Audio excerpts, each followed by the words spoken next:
Hello friends, आप सुन रहे हैं एसएम स्टूडियो, जहां मिलती है रिबॉर्न, लव, रिवेंज और ज़िंदगी के अनकहे सच से जुड़ी कहानियां। अगर आपको कहानियां सुनना पसंद है तो प्लीज़ सब्सक्राइब करें, लाइक करें और कमेंट करना ना भूलें। आइए हम कहानी शुरू करते हैं। पहले चंद्र माह के 14वें दिन 9 o'clock बजे शुरू होने वाले डोन परिवार भोज के दौरान मैडम ली और फैन परिवार दाव हुआ और ली जिक्सिन के साथ निकले। चूंकि झोंगझू प्रांत के सबसे वरिष्ठ अधिकारी दावत की मेजबानी कर रहे थे, इसलिए स्वाभाविक रूप से प्रत्येक परिवार ने इसकी उपेक्षा करने की हिम्मत नहीं की। जब तक दाव हुआ और उसकी पार्टी पहुंची, तब तक काफी संख्या में गाड़ियां और घोड़े डोन निवास के सामने जमा हो चुके थे। चूंकि आगे गाड़ियां और घोड़े थे, दाहुआ और अन्य लोग अपनी गाड़ी के अंदर बैठ गए और कुछ देर तक इंतजार किया। वेन शियू, गाड़ी के बाहर से एक प्रसन्नचित और मुस्कुराती हुई पुरुष आवाज सुनाई दी। वेनकाई और वेनताओ कहाँ है? वे क्यों नहीं आए? फिर यान वेनशियू की आवाज ने जवाब दिया।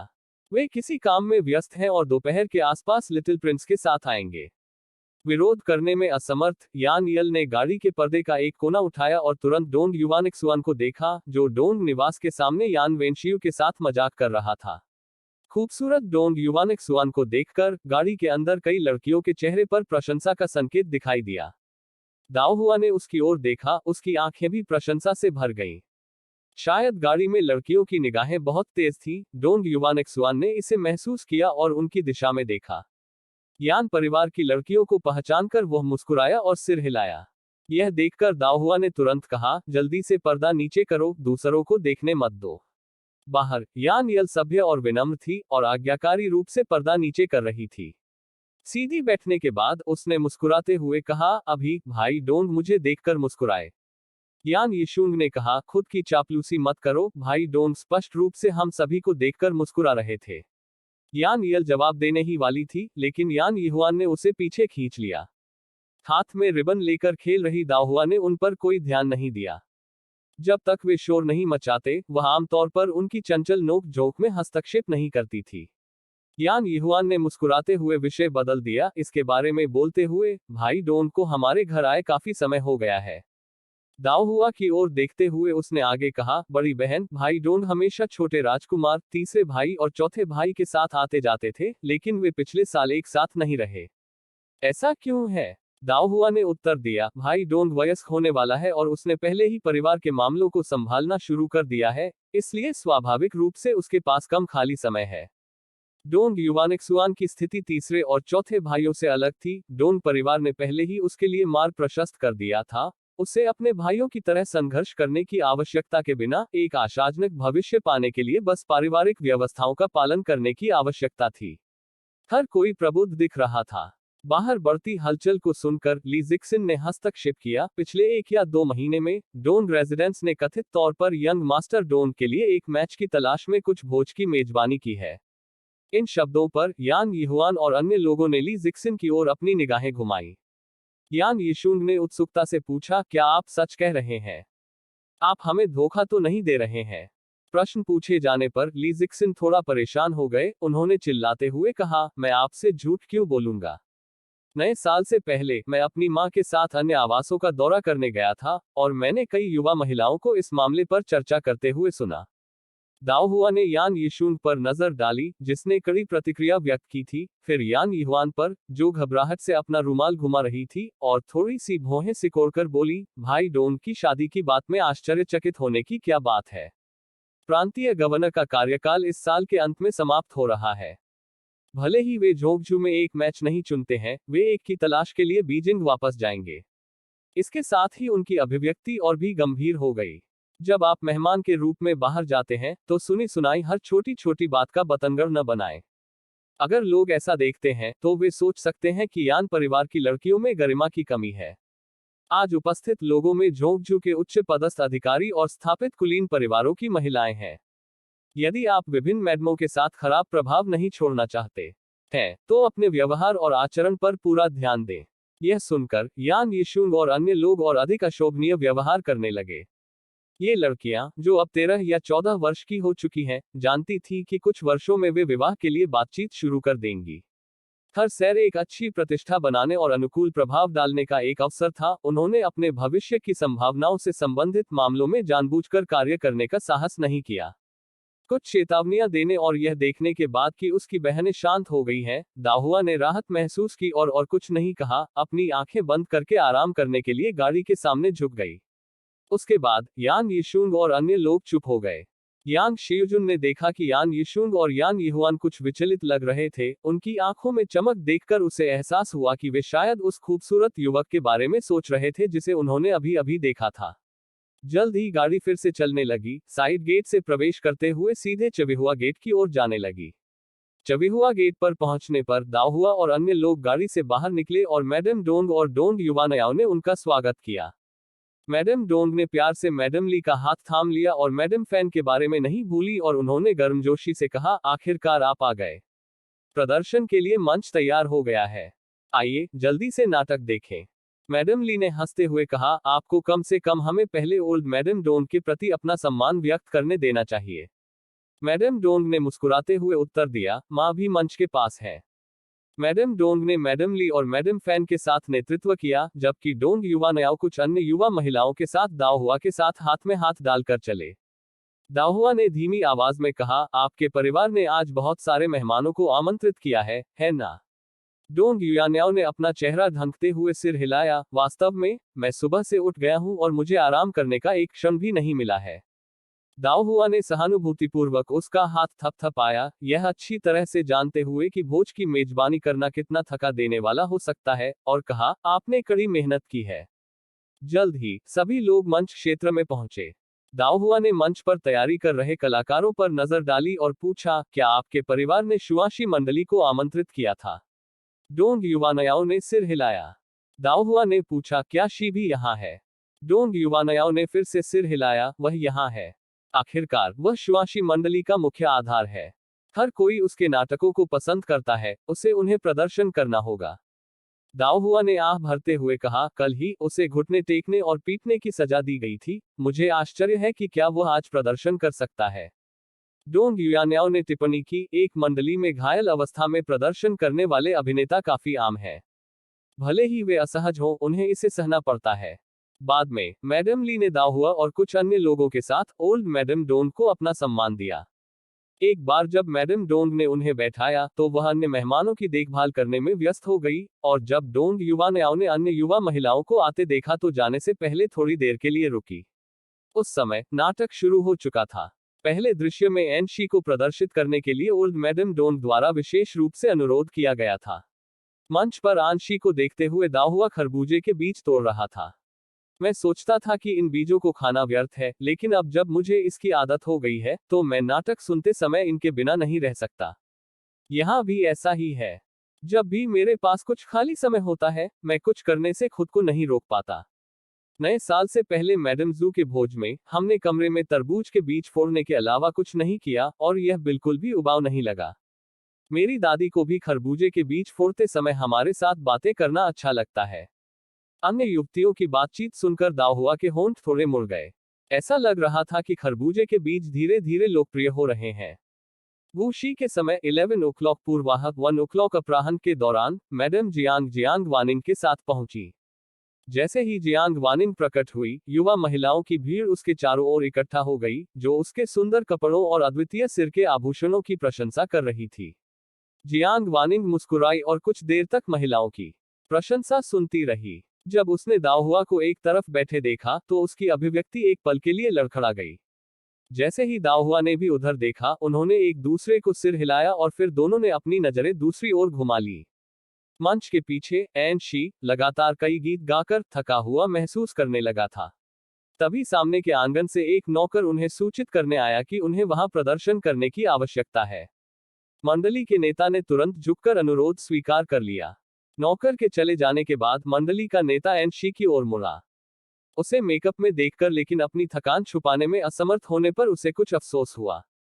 अगर उसे मालूम होता तो कल वह उसे इतनी कड़ी सजा न देता। लेकिन फिर एन शी बहुत जिद्दी था। यहां तक उन्होंने एक सलाहकार के बेटे के प्रति भी तिरस्कार दिखाने का साहस किया। मंडली के नेता को कड़ी सजा देनी पड़ी, अन्यथा शी का व्यवहार पूरी मंडली के लिए परेशानी खड़ी कर सकता है। मंडली के नेता ने कहा, एक और कार्य के लिए रुकें। एक बार जब आप समाप्त कर लेंगे तो मैं निंग शी को तुरंत आपकी जगह ले लूंगा। एन शी चुप रहे। मंडली के नेता ने आह भरी और दूसरों को अपना मेकअप लगाने का संकेत दिया। एक शी अभी भी दूसरों को अपने ऊपर काम करने दे रहा था, लेकिन उसके हाथ उसके घुटनों के ऊपर कसकर जकड़े हुए थे। उसकी पीठ की चोट, जहां उसने कल युवती द्वारा छोड़ी गई स्वर्ण पीड़ादायक दवा लगाई थी, पहले से काफी बेहतर थी।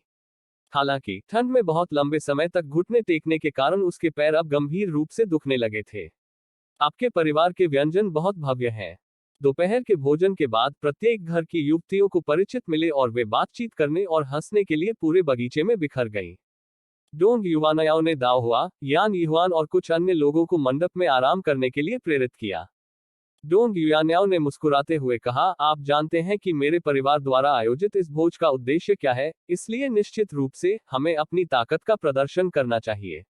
यह सुनकर पास बैठे यान यिहुआन और यान यिशून का चेहरा थोड़ा काला पड़ गया। दाओ हुआ डोंग युवानयाओ के करीब झुक गया और फुसफुसाया, क्या आपने किसी को पसंद किया है? डोंग युयान्याओ ने अपना सिर हिलाया, मुझे इसके बारे में नहीं पता, मेरी माँ और दादी बहुत चुप हैं, कुछ भी नहीं बताती है। दाओ हुआ, शायद आपकी दादी और माँ अभी भी बीजिंग में किसी के बारे में विचार कर रही हैं। डोंग युवानयाओ, यह भी संभव है। मेरी दादी, आप देखिए, पारिवारिक पृष्ठभूमि को बहुत महत्व देती हैं, चूंकि मेरे पिता को माक्विस निवास विरासत में नहीं मिल सकता है। मेरे भाई को भविष्य में अपना रास्ता खुद बनाना होगा और वह चाहेंगी कि उनकी पत्नी का परिवार उनका समर्थन करने में सक्षम हो। दाओ हुआ ने सिर हिलाया, यह समझ में आता है, आपकी दादी निश्चित रूप से नहीं चाहती कि आपका परिवार आपके चाचा से बहुत पीछे रह जाए। Dong Yuanyo sighed, isn't that the truth? Although my grandmother has never thought to compete for the marquisate, she is always trying to outdo my uncle in her heart. जब वे बात कर रहे थे, सु शियू कई लड़कियों को अपने साथ ले आई। समूह ने अभिवादन का आदान प्रदान किया और फिर बातचीत में शामिल होने के लिए बैठ गए। यह देखकर कि यान यिहुआन और अन्य लोग कुछ हद तक ऊब गए थे, दाओ हुआ ने सुझाव दिया, यदि आप ऊब गए हैं, तो टहलने जाएं। यान यल शुरू से ही बेचैन थे और इस सुझाव पर उन्होंने तुरंत यान यिहुआन और यान यल का हाथ पकड़ लिया। यान शियुजुन दाओ हुआ की बातचीत से बाहर महसूस कर रहे थे और मंडप में नहीं रहना चाहते थे, साथ ही खड़े हो गए। उनके जाने से पहले दाओ हुआ ने यान यिहुआन को निर्देश दिया, शियुजुन और अपनी दो बहनों की अच्छी देखभाल करना। यह सुनकर यान शियुजुन की भौहें तन गईं। सिस्टर यी का इससे क्या मतलब था? क्या उसने सोचा था कि शियुजुन यान परिवार को शर्मिंदा करेगा? उनके जाने के बाद कुछ और लोग मंडप से चले गए जब तक कि केवल दाओ हुआ, डोंग युवानयाओ और सु शियू ही बचे रहे। आसपास कोई नहीं होने पर डोंग युवानयाओ ने संकोची होने का नाटक करना बंद कर दिया और अपनी कुर्सी पर झुक गई, आखिरकार मैं अपनी सांस ले सकती हूँ। दाओ हुआ और सु शियू उसकी आरामदायक मुद्रा देखकर हंसने से खुद को नहीं रोक सके। दाओ हुआ ने सु शियू की ओर देखा, सिस्टर सु, कल लालटेन महोत्सव है और युवानयाओ और मैं एक साथ लालटेन देखने जाने की योजना बना रहे हैं। हमारे साथ आओ। सु शियू ने मुस्कुराते हुए सिर हिलाया, जरूर। फिर तीनों ने इस बारे में बात की कि वे हाल ही में क्या कर रहे थे, काफी उत्तेजित हो रहे थे, तभी अचानक उन्होंने हंगामा सुना। डोंग युवानयाओ ने अपनी भौहें सिकोड़ ली और अचानक उठ खड़ी हुई, क्या हुआ? भोज के दौरान गड़बड़ी होना एक बड़ा निषेध है, इसलिए दाओ हुआ और सु शियू भी उठे, चलो देखते हैं। वे तेजी से शोर के स्रोत की ओर चल दिए। डोंग परिवार का बगीचा चविहुआ गेट के बगल में था और हंगामा वहीं से आ रहा था। जैसे ही तीनों पास आए, उन्होंने देखा कि चविहुआ गेट के आसपास कई युवतियां जमा हैं। पुरुषों की आवाजें क्यों हैं? डोंग युयान्याओ की अभिव्यक्ति बदल गई और उसने अपनी स्कर्ट उठाई और तेजी से आगे बढ़ी। पीछे चल रहे दाओ हुआ और सु शियू ने एक नाजुक आवाज सुनी। यंग मास्टर हे, एक शी पहले ही आपसे माफी मांग चुका है, कृपया उदार बने और उसे माफ कर दें। हम्फ, अगर मैं उसे माफ नहीं करता, तो क्या इसका मतलब यह है कि मुझमें उदारता की कमी है? जल्द ही वे तीनों चविहुआ गेट पहुंचे। उस समय एन शी, जो अभी भी मेकअप में थी, जमीन पर घुटनों के बल बैठी हुई थी। उसके सामने ब्रोकेड पहने एक 17 या 18 साल का युवक गुस्से में खड़ा था।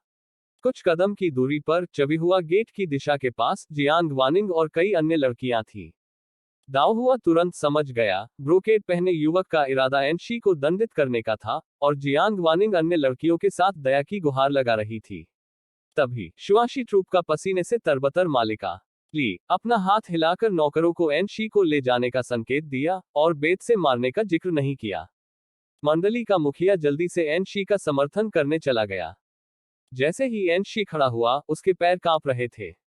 जाने से पहले उन्होंने चविहुआ गेट के पास युवतियों को देखा और तुरंत डोंग युवानयाओ और दाओहुआ की आकृतियां देखी। यह वे थे। इसमें कोई आश्चर्य नहीं कि उनकी आवाजें बहुत परिचित लग रही थी। युवतियां बगीचे में लौट आईं। रास्ते में दाओहुआ और सू शियू को दूसरों से कई असंतुष्ट नजरें मिली। जियांग वानिंग ने उनका मजाक उड़ाते हुए कहा, मिस यान और मिस सू वास्तव में पत्थर के दिल हैं। तुरंत एक और लड़की ने व्यंग्यात्मक लहजे में कहा, कुछ लोग केवल शक्तिशाली लोगों की चापलूसी करना और कमजोरों को कुचलना जानते हैं। शी सिर्फ एक अभिनेता है, उनकी मृत्यु का कोई मतलब नहीं होगा, लेकिन यंग मास्टर वह अलग है। सलाहकार का कार्यकाल समाप्त हो गया है और वह जल्द ही दंड मंत्री के रूप में बीजिंग में प्रवेश करेंगे। बेशक किसी को खुद को अच्छी तरह से संतुष्ट करना चाहिए। दाओहुआ और सू शियू ने एक दूसरे से नजरें मिलाईं और सभी के उपहास को नजरअंदाज करने का फैसला किया और सीधे भीड़ से चले गए। हम खलनायक बन गए हैं, सू शियू ने खुद का मजाक उड़ाते हुए कहा। दाओहुआ ने व्यंग्यात्मक हंसी उड़ाते हुए कहा, उन पर ध्यान मत दो, कुछ लोग सिर्फ शान से पद छोड़ने का रास्ता ढूंढ रहे हैं। वह सू शियू को देखकर मुस्कुराई, सिस्टर सू, मुझे उम्मीद नहीं थी कि हमारी समझ इतनी मेल खाएगी। डोंग परिवार के भोज में उस घटना के अलावा जहां यंग मास्टर हे ने एनशी को दंडित किया था, कोई अन्य आश्चर्य नहीं था। पूरे दिन के बाद यह कहा जा सकता है कि मेहमानों और मेजबानों दोनों ने आनंद लिया। रात्रि भोज के बाद मैडम डोंग ने महिला मेहमानों को विदा किया, फिर ओल्ड मैडम डोंग को उसके क्वार्टर में वापस जाने में मदद की और भोज में दिन की घटनाओं के बारे में बात करने का अवसर लिया। जैसे ही उसने चाय की चुस्की ली, मैडम डोंग ने आह भरते हुए कहा, मेरी बहू इन दिनों और अधिक बेकार होती जा रही है। पूरे भोज के बाद मुझे ऐसा लगा जैसे मेरी हड्डियां टूट रही हैं।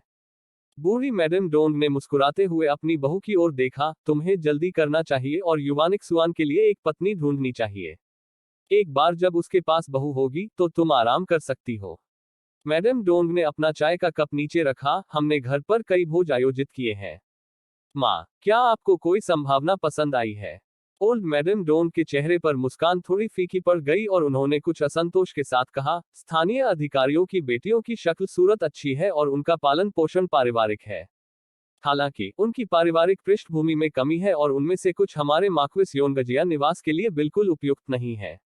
मैडम डोंग ने कहा, माँ, माक्विस उपाधि भविष्य में मेरे सबसे बड़े भाई को विरासत में मिलेगी। यह वास्तव में हमारे परिवार की शाखा से संबंधित नहीं है।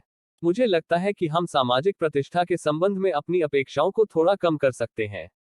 बूढ़ी मैडम डोंग तुरंत असहमत हुई, हम ऐसा कैसे कर सकते हैं? सटीक रूप से क्योंकि हमारे परिवार की शाखा को उपाधि विरासत में नहीं मिल सकती है, हमें शादी करने के लिए एक प्रतिष्ठित परिवार ढूंढना होगा ताकि युवानिक सुआन को भी भविष्य में समर्थन मिल सके। मैडम डोंग ने सामाजिक प्रतिष्ठा पर ज्यादा जोर नहीं दिया, लेकिन उन्हें अपनी सास का तर्क भी तर्कसंगत लगा। एक उच्च और प्रतिष्ठित परिवार में शादी करने से उसके बेटे का भविष्य काफी आसान हो जाएगा। बूढ़ी मैडम डोंग एक पल के लिए रुकी, आपको चिंतित होने की जरूरत नहीं है। अगर हमें स्थानीय स्तर पर कोई उपयुक्त जोड़ा नहीं मिल पाता है, तो हम चुनने के लिए बीजिंग वापस जाएंगे। पिछले साल मैंने पहले ही एक पत्र लिखकर आपकी दादी से हमें ढूंढने में मदद करने के लिए कहा था। मैडम डोंग ने सिर हिलाया और फिर यह मामला उठाया कि कैसे यंग मास्टर ने एनशी को दंडित किया। यह सुनने के बाद ओल्ड मैडम डोंग ने उपहास किया, किसी और के भोज में परेशानी पैदा करते हुए, हे परिवार वास्तव में जो चाहे कर सकता है। क्या वे वास्तव में सोचते हैं कि बीजिंग जाने के बाद वे हमारे परिवार की उपेक्षा कर सकते हैं? हे परिवार के पास स्थानीय स्तर पर कुछ शक्ति हो सकती है, लेकिन बीजिंग में वे क्या है? मुझे आशा है कि उन्हें हमारी मदद के लिए भीख मांगने के लिए कभी नहीं आना पड़ेगा। मैडम डोंग ने तुरंत जवाब दिया, माँ, ऐसे मामलों पर परेशान होने की कोई जरूरत नहीं है। हमें इसे सिर्फ एक मजाक के रूप में लेना चाहिए। उसने मुस्कुराते हुए कहा, हालांकि वह लड़की यही, मैं वास्तव में उसे पसंद करती हूँ। अगर आज वह और शिव युवानयाओं का समर्थन नहीं करते, तो कौन जानता है कि क्या हंगामा खड़ा हो जाता। बूढ़ी मैडम डोंग की अभिव्यक्ति नर्म हो गई, यान परिवार की सबसे बड़ी बेटी वास्तव में बुरी नहीं है। मैडम डोंग की आंखें चमक उठी और उसने अस्थायी रूप से पूछा, माँ, युवानिक सुअन को यही का सुझाव देने के बारे में आप क्या सोचती हैं? दरवाजे के बाहर डोंग युवानिक सुआन, जो किसी चीज के बारे में अपनी मां की तलाश में आया था, प्रवेश करने वाला था जब उसने यह बातचीत सुनी। उसका दिल कांप उठा और वह अनजाने में रुक गया और चुपचाप सुनने के लिए दरवाजे के बाहर खड़ा हो गया। बूढ़ी मैडम डोंग ने अपनी बहू की ओर देखते हुए भौहें सिकोड़ ली। तुम्हारा ऐसा विचार क्यों होगा? मैडम डोंग ने हंसते हुए कहा, मुझे वास्तव में लड़की यही बहुत पसंद है, सीधी, उदार और सक्षम। वह पिछले कुछ वर्षों से मैडम ली के घरेलू मामलों को प्रबंधित करने में मदद कर रही है। युवानयाओं के साथ उसकी अच्छी बनती है और वह युवानिक सुअन को तब से जानती है जब वे अंदर और बाहर छोटे थे। बाहर, डोंग युवानिक सुअन की आंखें इस बातचीत को सुनते ही चमक उठी। उसके चेहरे पर खुशी अदम्य थी, उसकी तरफ खड़े पन्ने से कई झलकियां दिख रही थी। हालांकि कमरे के अंदर ओल्ड मैडम डोंग ने मैडम डोंग को बाधित किया। यान परिवार की सामाजिक स्थिति बहुत कम है। उनके परिवार में शादी करने से युवानिक सुआन का समर्थन करने में असफल नहीं होगा। हमें उनका समर्थन करने के लिए युवानिक सुआन पर भी निर्भर रहना पड़ सकता है। ऐसा नहीं होगा। बाहर, ओल्ड मैडम डोंग के दृढ़ इनकार को सुनकर डोंग युवानिक सुआन की भौहें सिकुड़ गईं और वह कमरे में जाने से खुद को नहीं रोक सका। डोंग युवानिक सुआन को प्रवेश करते देख ओल्ड मैडम डोंग और मैडम डोंग दोनों कुछ आश्चर्यचकित हुए। मैडम डोंग ने पूछा, क्या सामने के आंगन के सभी मेहमान चले गए हैं? डोंग युवानिक सुआन ने सिर हिलाया और प्रवेश करने के बाद वह मुस्कुराने और बैठने से पहले अपनी भावनाओं को शांत करते हुए शांत हो गया। मैं सिर्फ यह देखना चाहता था कि दादी और माँ क्या कर रही हैं। आप दोनों आज भोज के बाद थक गए होंगे। पोता फिल्मी था और बूढ़ी मैडम डोंग की आंखें तुरंत हंसी से चमक उठी। क्यों थक गए? जब तक मैं आपकी पसंद की पत्नी ढूंढने में आपकी मदद कर सकता हूँ, चाहे कितनी भी थकाऊ क्यों न हो, आपकी माँ और मैं ऐसा करने से बहुत खुश हैं। अपने बेटे की शर्मिंदा अभिव्यक्ति देखकर मैडम डोंग और ओल्ड मैडम डोंग दोनों हंसने लगे। उन दोनों के कुछ देर तक हंसने के बाद डोंग युवानिक सुआन ने आखिरकार अपना मुंह खोलकर पूछा, दादी और माँ किस बारे में बात कर रहे थे? मैडम डोंग ने बूढ़ी मैडम डोंग की ओर देखा और मुस्कुराई, कुछ खास नहीं, हम बस आज आपकी बहन की मदद करने के बारे में बात कर रहे थे। यह सुनकर डोंग युवानिक सुआन की आंखें चमक उठी और वह आंतरिक रूप से संघर्ष करने लगा। वह जानता था कि छोटा राजकुमार मिस यान को पसंद करता है, लेकिन फिर भी वह अपनी किस्मत खुद आजमाना चाहता था। आखिरकार लिटिल प्रिंस अपने वैवाहिक मामलों का फैसला स्वयं नहीं कर सकता था और मिस यान संभवतः उसकी उपपत्नी नहीं बन सकती थी, इसलिए मिस यान का हाथ मांगने की उसकी आकांक्षा लिटिल प्रिंस के साथ गलत नहीं होगी।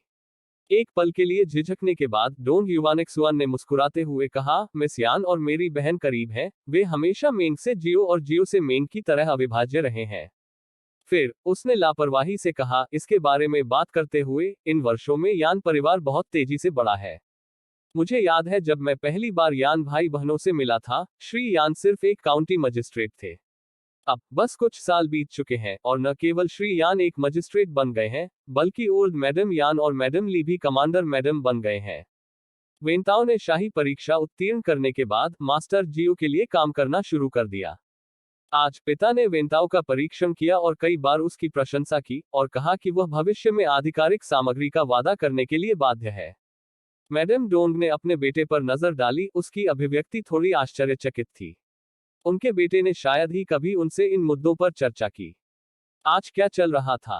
अपनी सास के साथ हुई बातचीत के बारे में सोचते हुए मैडम डोंग को एहसास हुआ, क्या ऐसा हो सकता है कि उनके बेटे ने उनकी बातें सुनी हो और उसने भी यही में दिलचस्पी ली हो।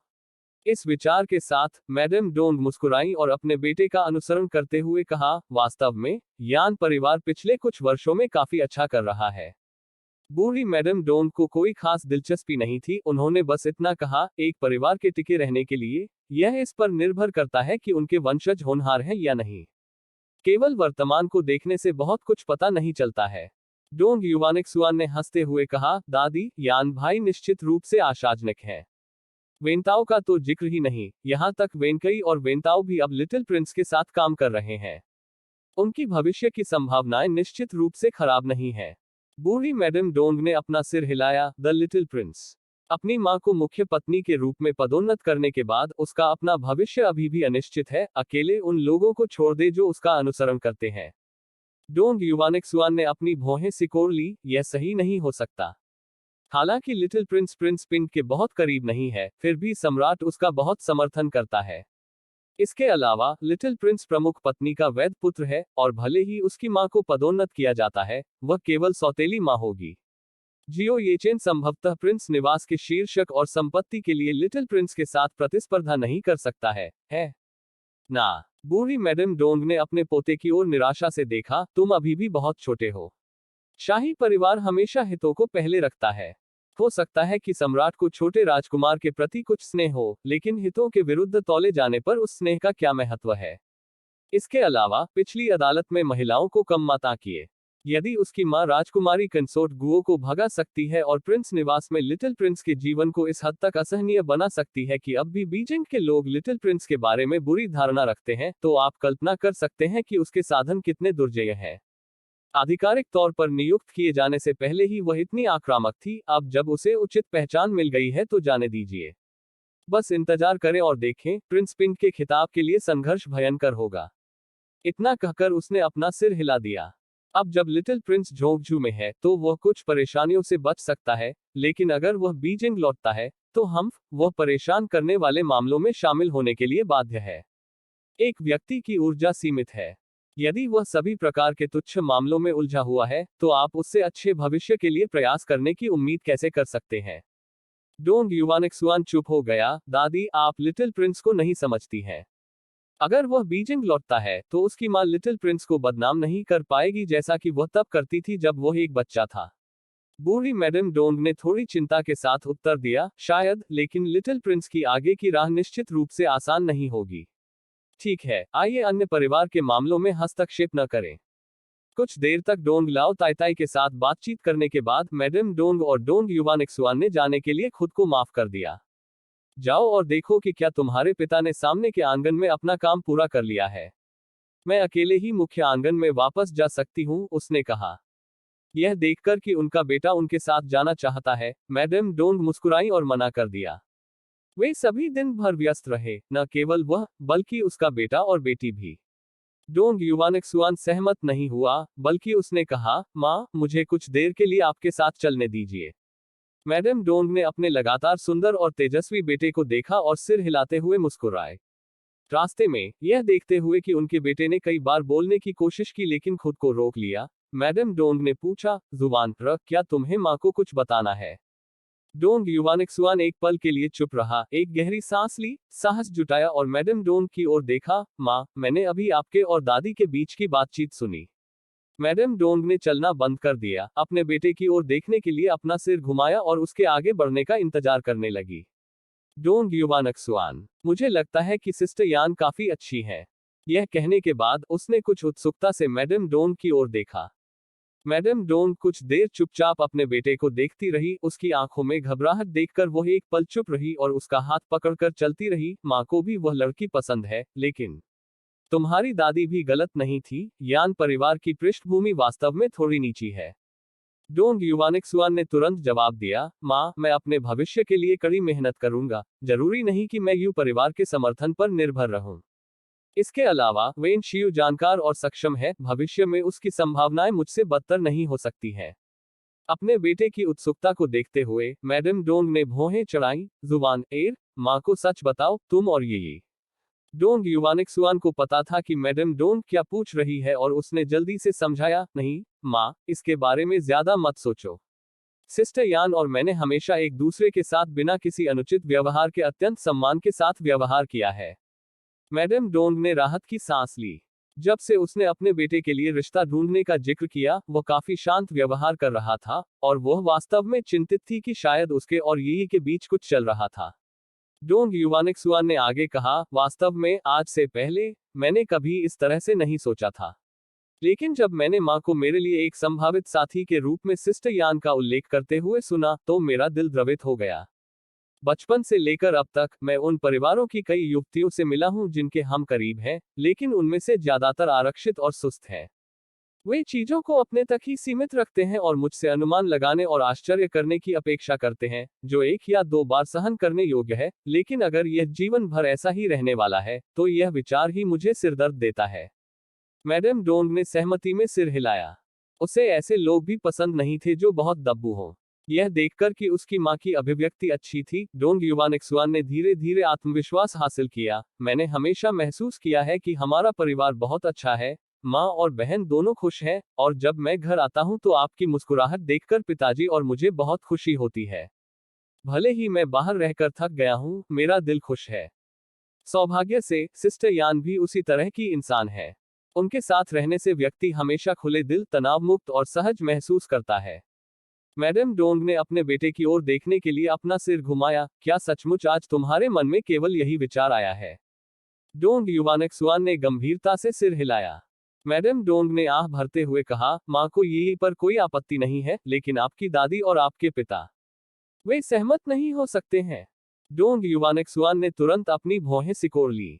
मैडम डोंग ने उसकी ओर देखा और अपने बेटे का हाथ थपथपाया। चूंकि यह कोई ऐसा व्यक्ति है जिसे आप पसंद करते हैं, माँ आपके लिए इसके लिए लड़ने की कोशिश करेगी, लेकिन बहुत अधिक आशा न रखें। यही अच्छी है, लेकिन वह केवल उम्मीदवारों में से एक है। डोंग युवानक्सुआन के चेहरे पर खुशी की झलक दिखाई दी जब वह हाथ में मुट्ठी लेकर 90 डिग्री पर झुका। आपके आशीर्वाद के लिए धन्यवाद, माँ। अपने बेटे को देखकर जो स्पष्ट रूप से प्रसन्न था, मैडम डोंग ने अपनी भौहें सिकोड़ ली, मुख्य निवास में लौट आई और अपने बेटे के जाने के बाद तुरंत एक नौकरानी को बुलाया और निर्देश दिया, मास्टर की सेवा करने वाले निजी परिचारक को बुलाओ। मुझे उससे पूछने के लिए कुछ प्रश्न है। याद रखें, चुपचाप, मास्टर को चिंतित न करें। मैडम डोंग के पास मौजूद नानी ने यह देखकर तुरंत पूछा, मैडम क्या आप चिंतित हैं कि? मैडम डोंग ने अपना सिर हिलाया। मुझे अपने बेटे पर भरोसा है और मेरा मानना कि यही एक महिला है जो औचित्य और सीमाओं को जानती है। लेकिन आपने देखा है कि जुवानर अभी कितनी खुश थी। मुझे यह जानने की जरूरत है कि वे वास्तव में कितनी दूर चले गए हैं। जल्द ही डोंग युवानक्सुआन का निजी परिचारक आ गया। मैडम डोंग, मैंने सबसे बड़े युवा मास्टर को परेशान नहीं किया है ना?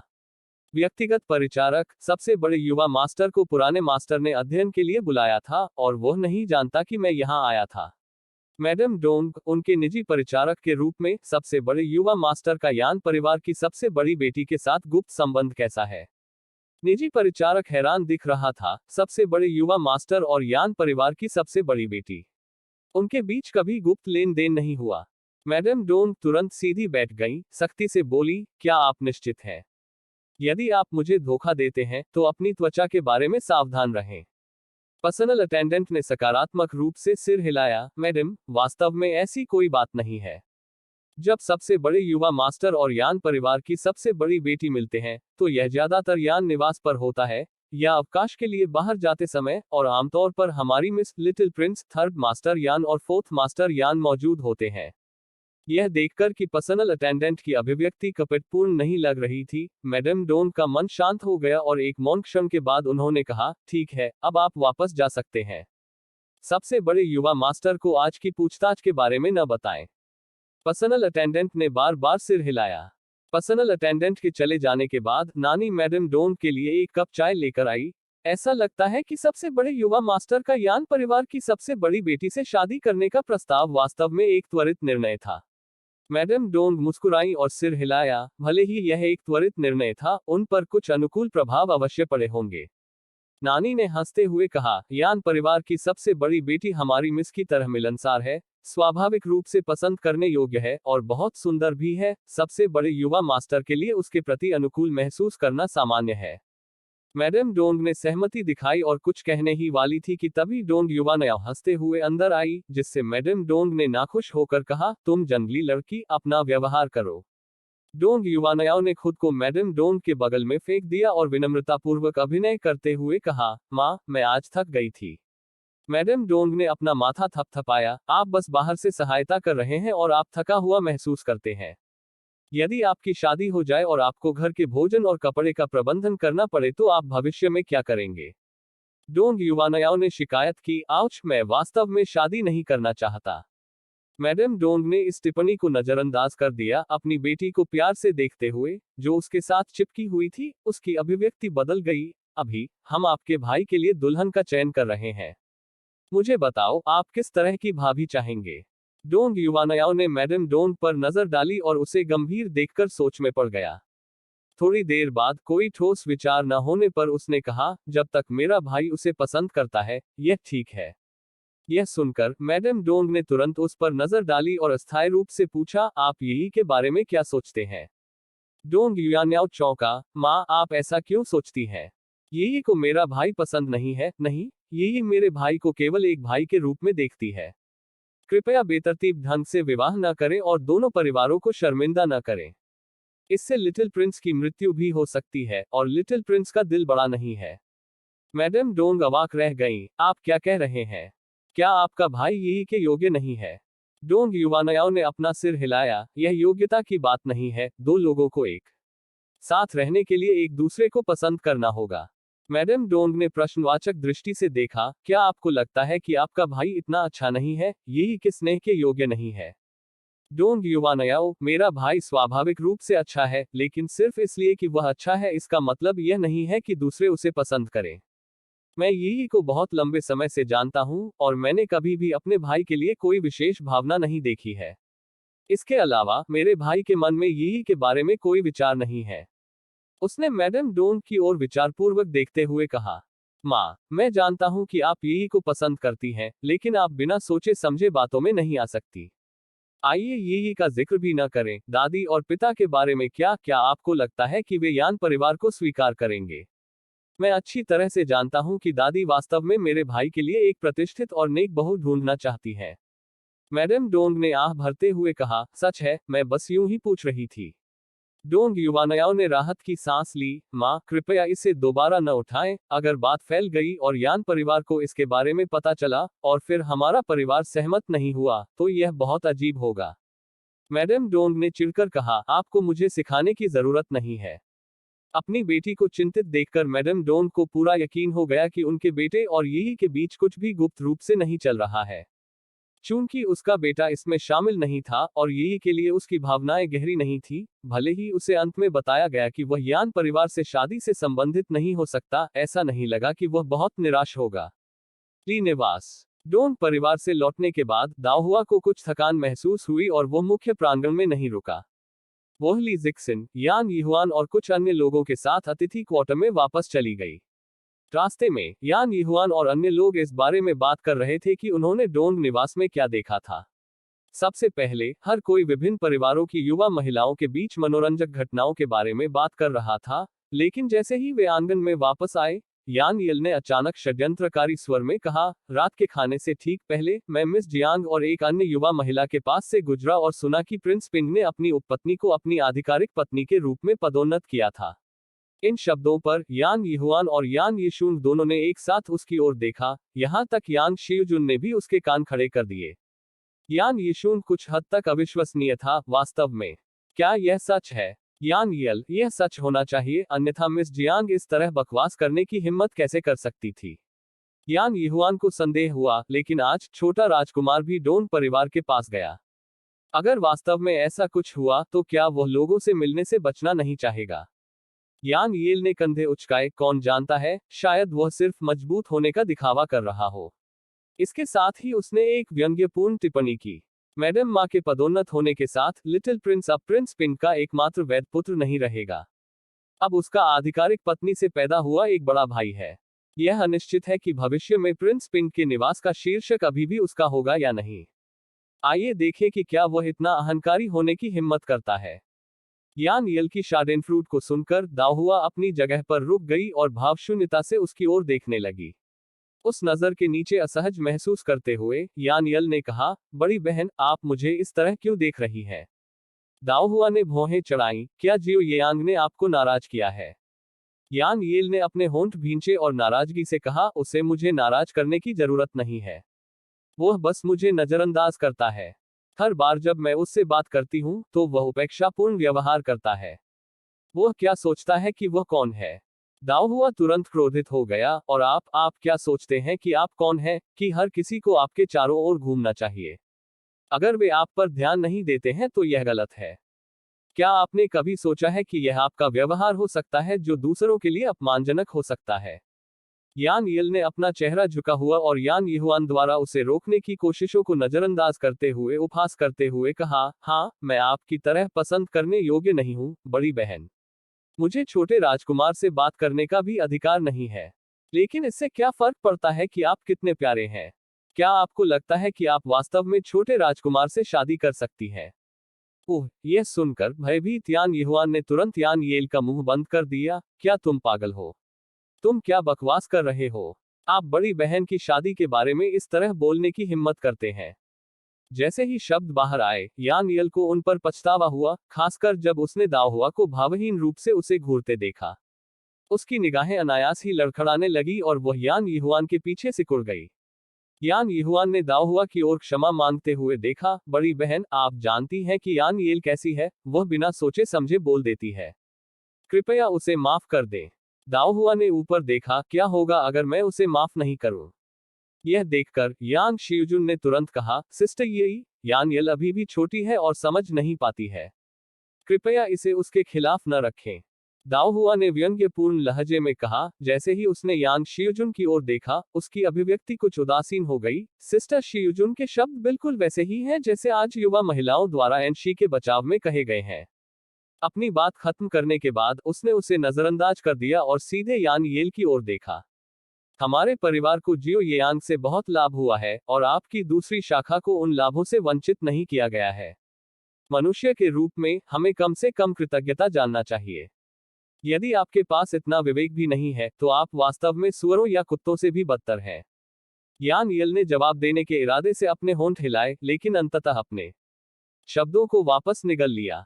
दाओ हुआ ने यान यहुआन, यान यीशुंग और अन्य लोगों की ओर देखा। चाहे मैडम माँ को पदोन्नत किया गया हो या नहीं, जियो येयांग अभी भी सम्राट का भतीजा है, शाही परिवार का सदस्य है। इन मामलों के बारे में बात करने के लिए यह हमारी जगह नहीं है।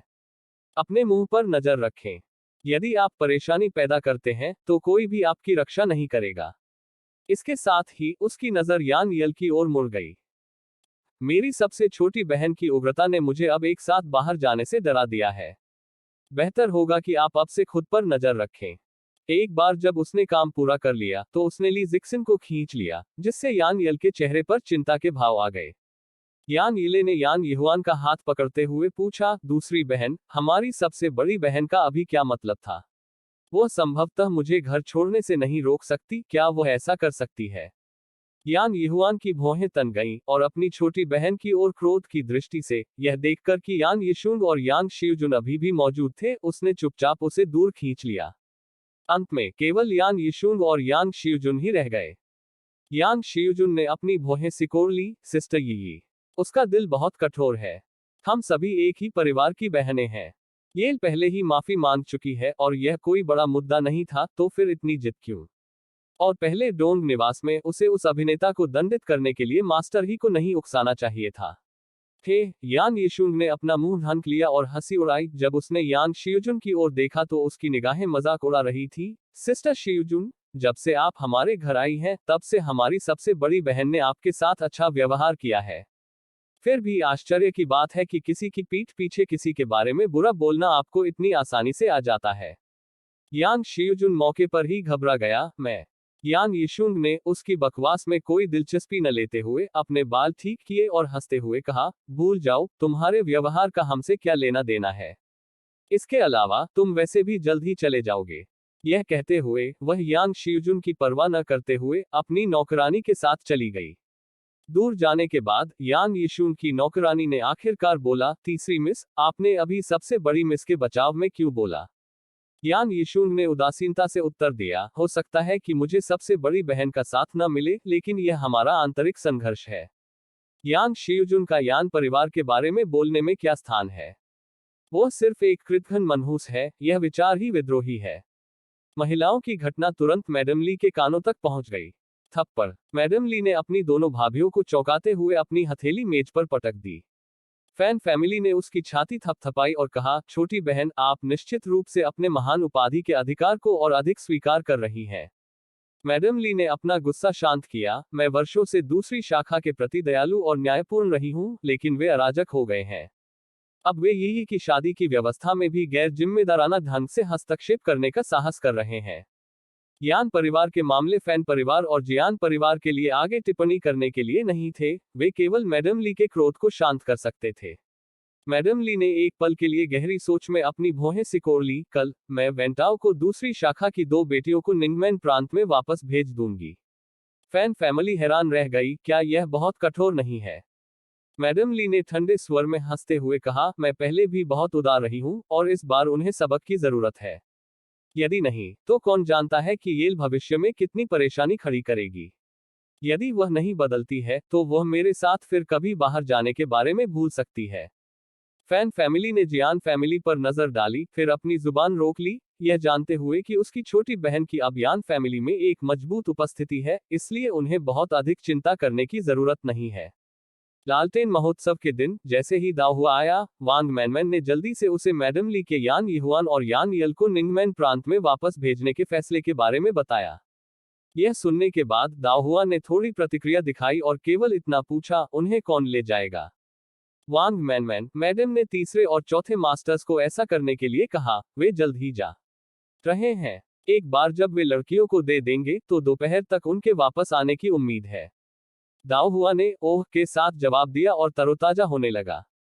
ईस्ट विंग रूम में यान शियुजुन खबर सुनकर कुछ हद तक हिल गए। यान परिवार में अपनी मां का अनुसरण करने के बाद बड़ी चाची हमेशा बहुत कोमल रही थी और उन्हें क्रोधित देखना दुर्लभ था। शियुजुन को उम्मीद नहीं थी कि बहनों के बीच एक छोटे से विवाद पर उसकी इतनी तीखी प्रतिक्रिया होगी। यहुआन और यल को वापस भेजकर क्या उसे दूसरे चाचा की पत्नी के साथ संबंध तनावपूर्ण होने या अपनी दादी को नाराज करने का डर नहीं था। यान यहुआन और उसकी बहन यान यल को बिना ज्यादा हलचल मचाए भेज दिया गया। नाश्ते के समय यांग शियुजुन ने सभी को गुप्त रूप से देखा, यह देखते हुए कि वे सभी हमेशा की तरह दिख रहे थे। सबसे बड़ी चाची हमेशा की तरह सहज थी, ली परिवार की दो चाचियों के साथ बातें कर रही थी और हंस रही थी, चिंता या झुंझलाहट का कोई संकेत नहीं था। सिस्टर यी भी उदासीन दिखी। केवल यीशुंग ने अपना सामान्य व्यवहार बनाए रखा, ली परिवार के चचेरे भाइयों के साथ हंसते हुए और बात करते हुए, और फिर चुपचाप अपना सिर नीचे कर लिया। उस पल यांग शियुजुन को अचानक एहसास हुआ कि यान परिवार में सबसे बड़ी चाची का दर्जा उसकी कल्पना से कहीं अधिक था। वह अपनी नानी को नाराज करने या अपनी दूसरी मौसी को नाराज करने से नहीं डरती थी, ऐसा आत्मविश्वास उसने यांग परिवार की दुल्हनों में कभी नहीं देखा था, सबसे बड़ी मौसी सास में भी नहीं, जो दादी की उपस्थिति में हमेशा सतर्क और मिलनसार रहती थी। तुलनात्मक रूप से यान परिवार वास्तव में अपनी बहुओं के साथ बहुत अच्छा व्यवहार करता था। यान परिवार के चौथे भाई वेंताओ के साथ रहने की अपनी मां के सुझाव के बारे में सोचते हुए उसे अचानक कम घृणा महसूस हुई। जहां तक राजकुमार की बात है, वो उस पर भरोसा नहीं कर पाएगी। शायद यान परिवार की दुल्हन बनना वास्तव में उसके लिए सबसे अच्छी मंजिल थी। इस एहसास के बाद जब वह नाश्ते के बाद दाओहुआ से मिली तो वह अधिक सक्रिय और उत्साही हो गई। हालांकि इस बिंदु पर दाओहुआ ने पहले से ही इस चचेरे भाई के लिए एक गहरी नापसंदगी विकसित कर ली थी, केवल बूढ़ी मैडम यान के प्रति सम्मान और एक अतिथि के रूप में शिष्टाचार बनाए रखने के लिए गुनगुना जवाब दिया। प्रांतीय राजधानी में लैंटर्न महोत्सव में हमेशा हलचल रहती थी और फैन परिवार ने महोत्सव में भाग लेने के लिए जानबूझकर रात का खाना 1 घंटे पहले स्थानांतरित कर दिया। हुआ यूं कि यान वेंकाई और वेंताओ, जिन्हें एक काम पर भेजा गया था, भी इसी समय वापस लौट आए।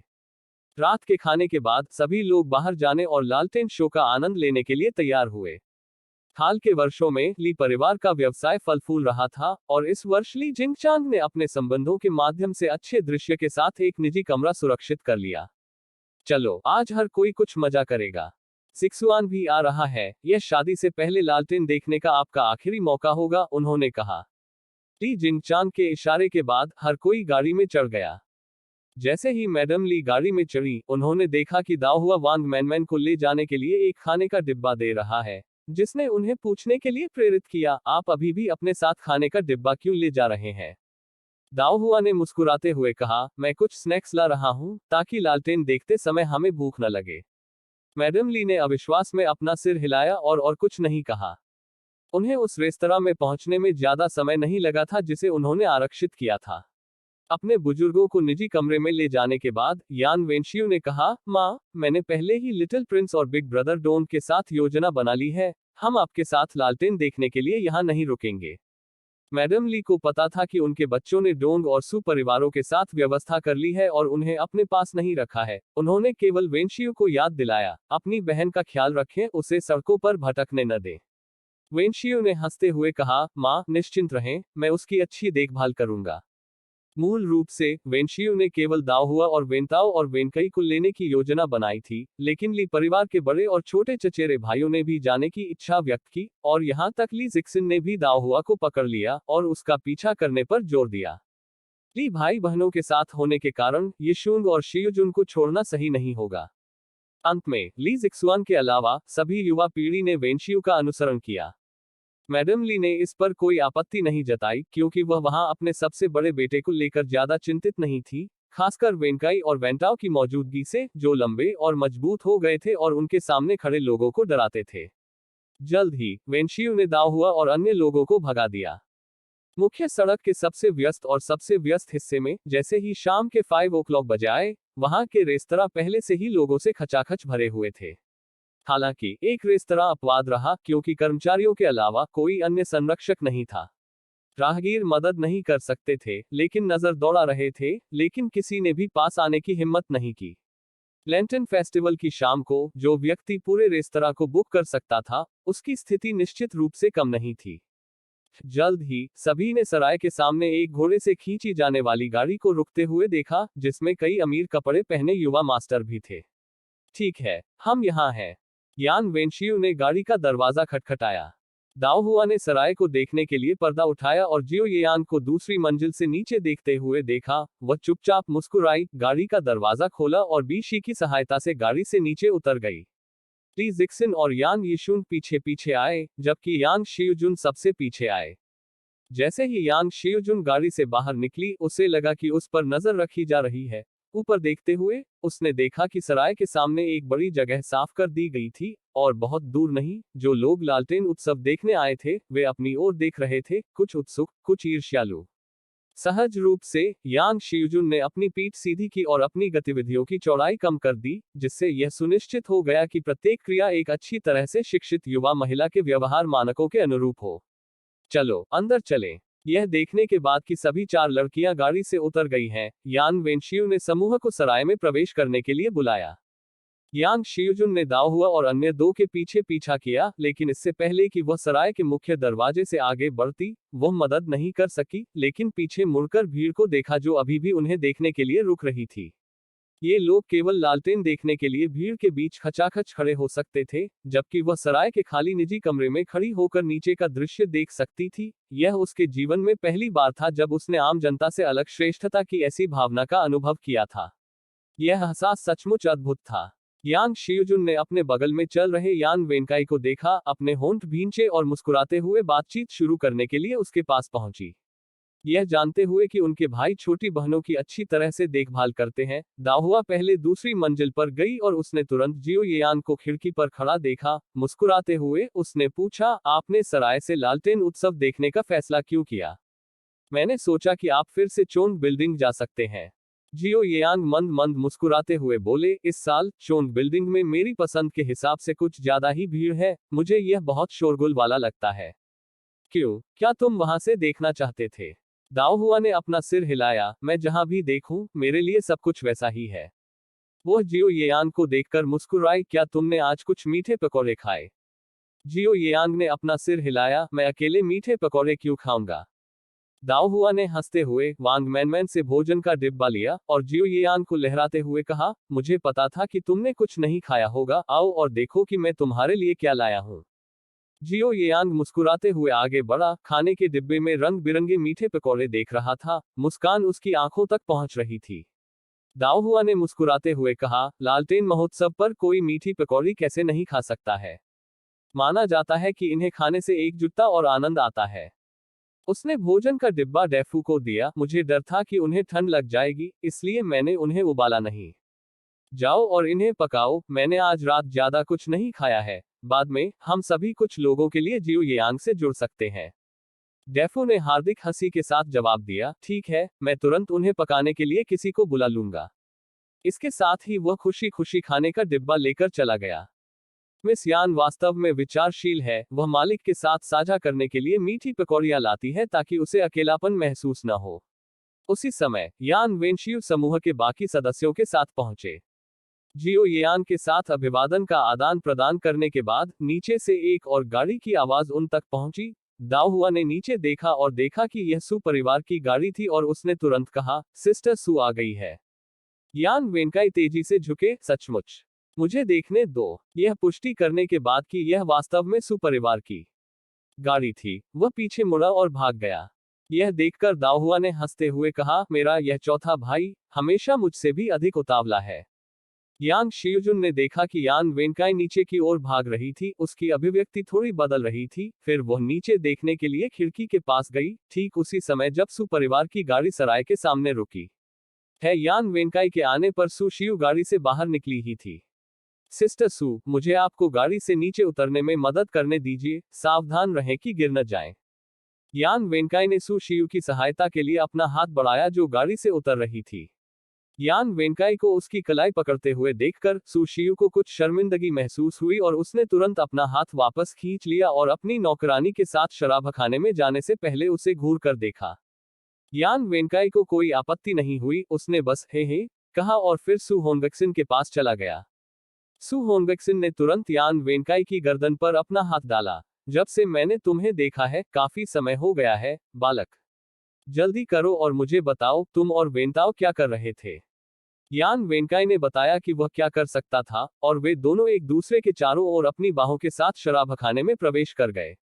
सु शियू ने पीछे मुड़कर दोनों करीबी दोस्तों की ओर देखा, मुस्कुराया और फिर दूसरी मंजिल पर चली गई।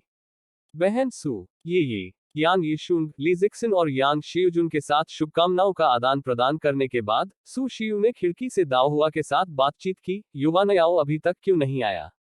दाओहुआ ने अपना सिर हिलाया। मुझे नहीं पता, शायद किसी चीज ने उसे विलंबित कर दिया है। चिंता न करें, उस बच्चे को मौज मस्ती करना पसंद है, वह अवश्य आएगी। सु शियू ने हंसते हुए कहा। लालटेन महोत्सव जैसे जीवंत दिन पर युवा नयाओ वास्तव में इसे मिस नहीं करेगा।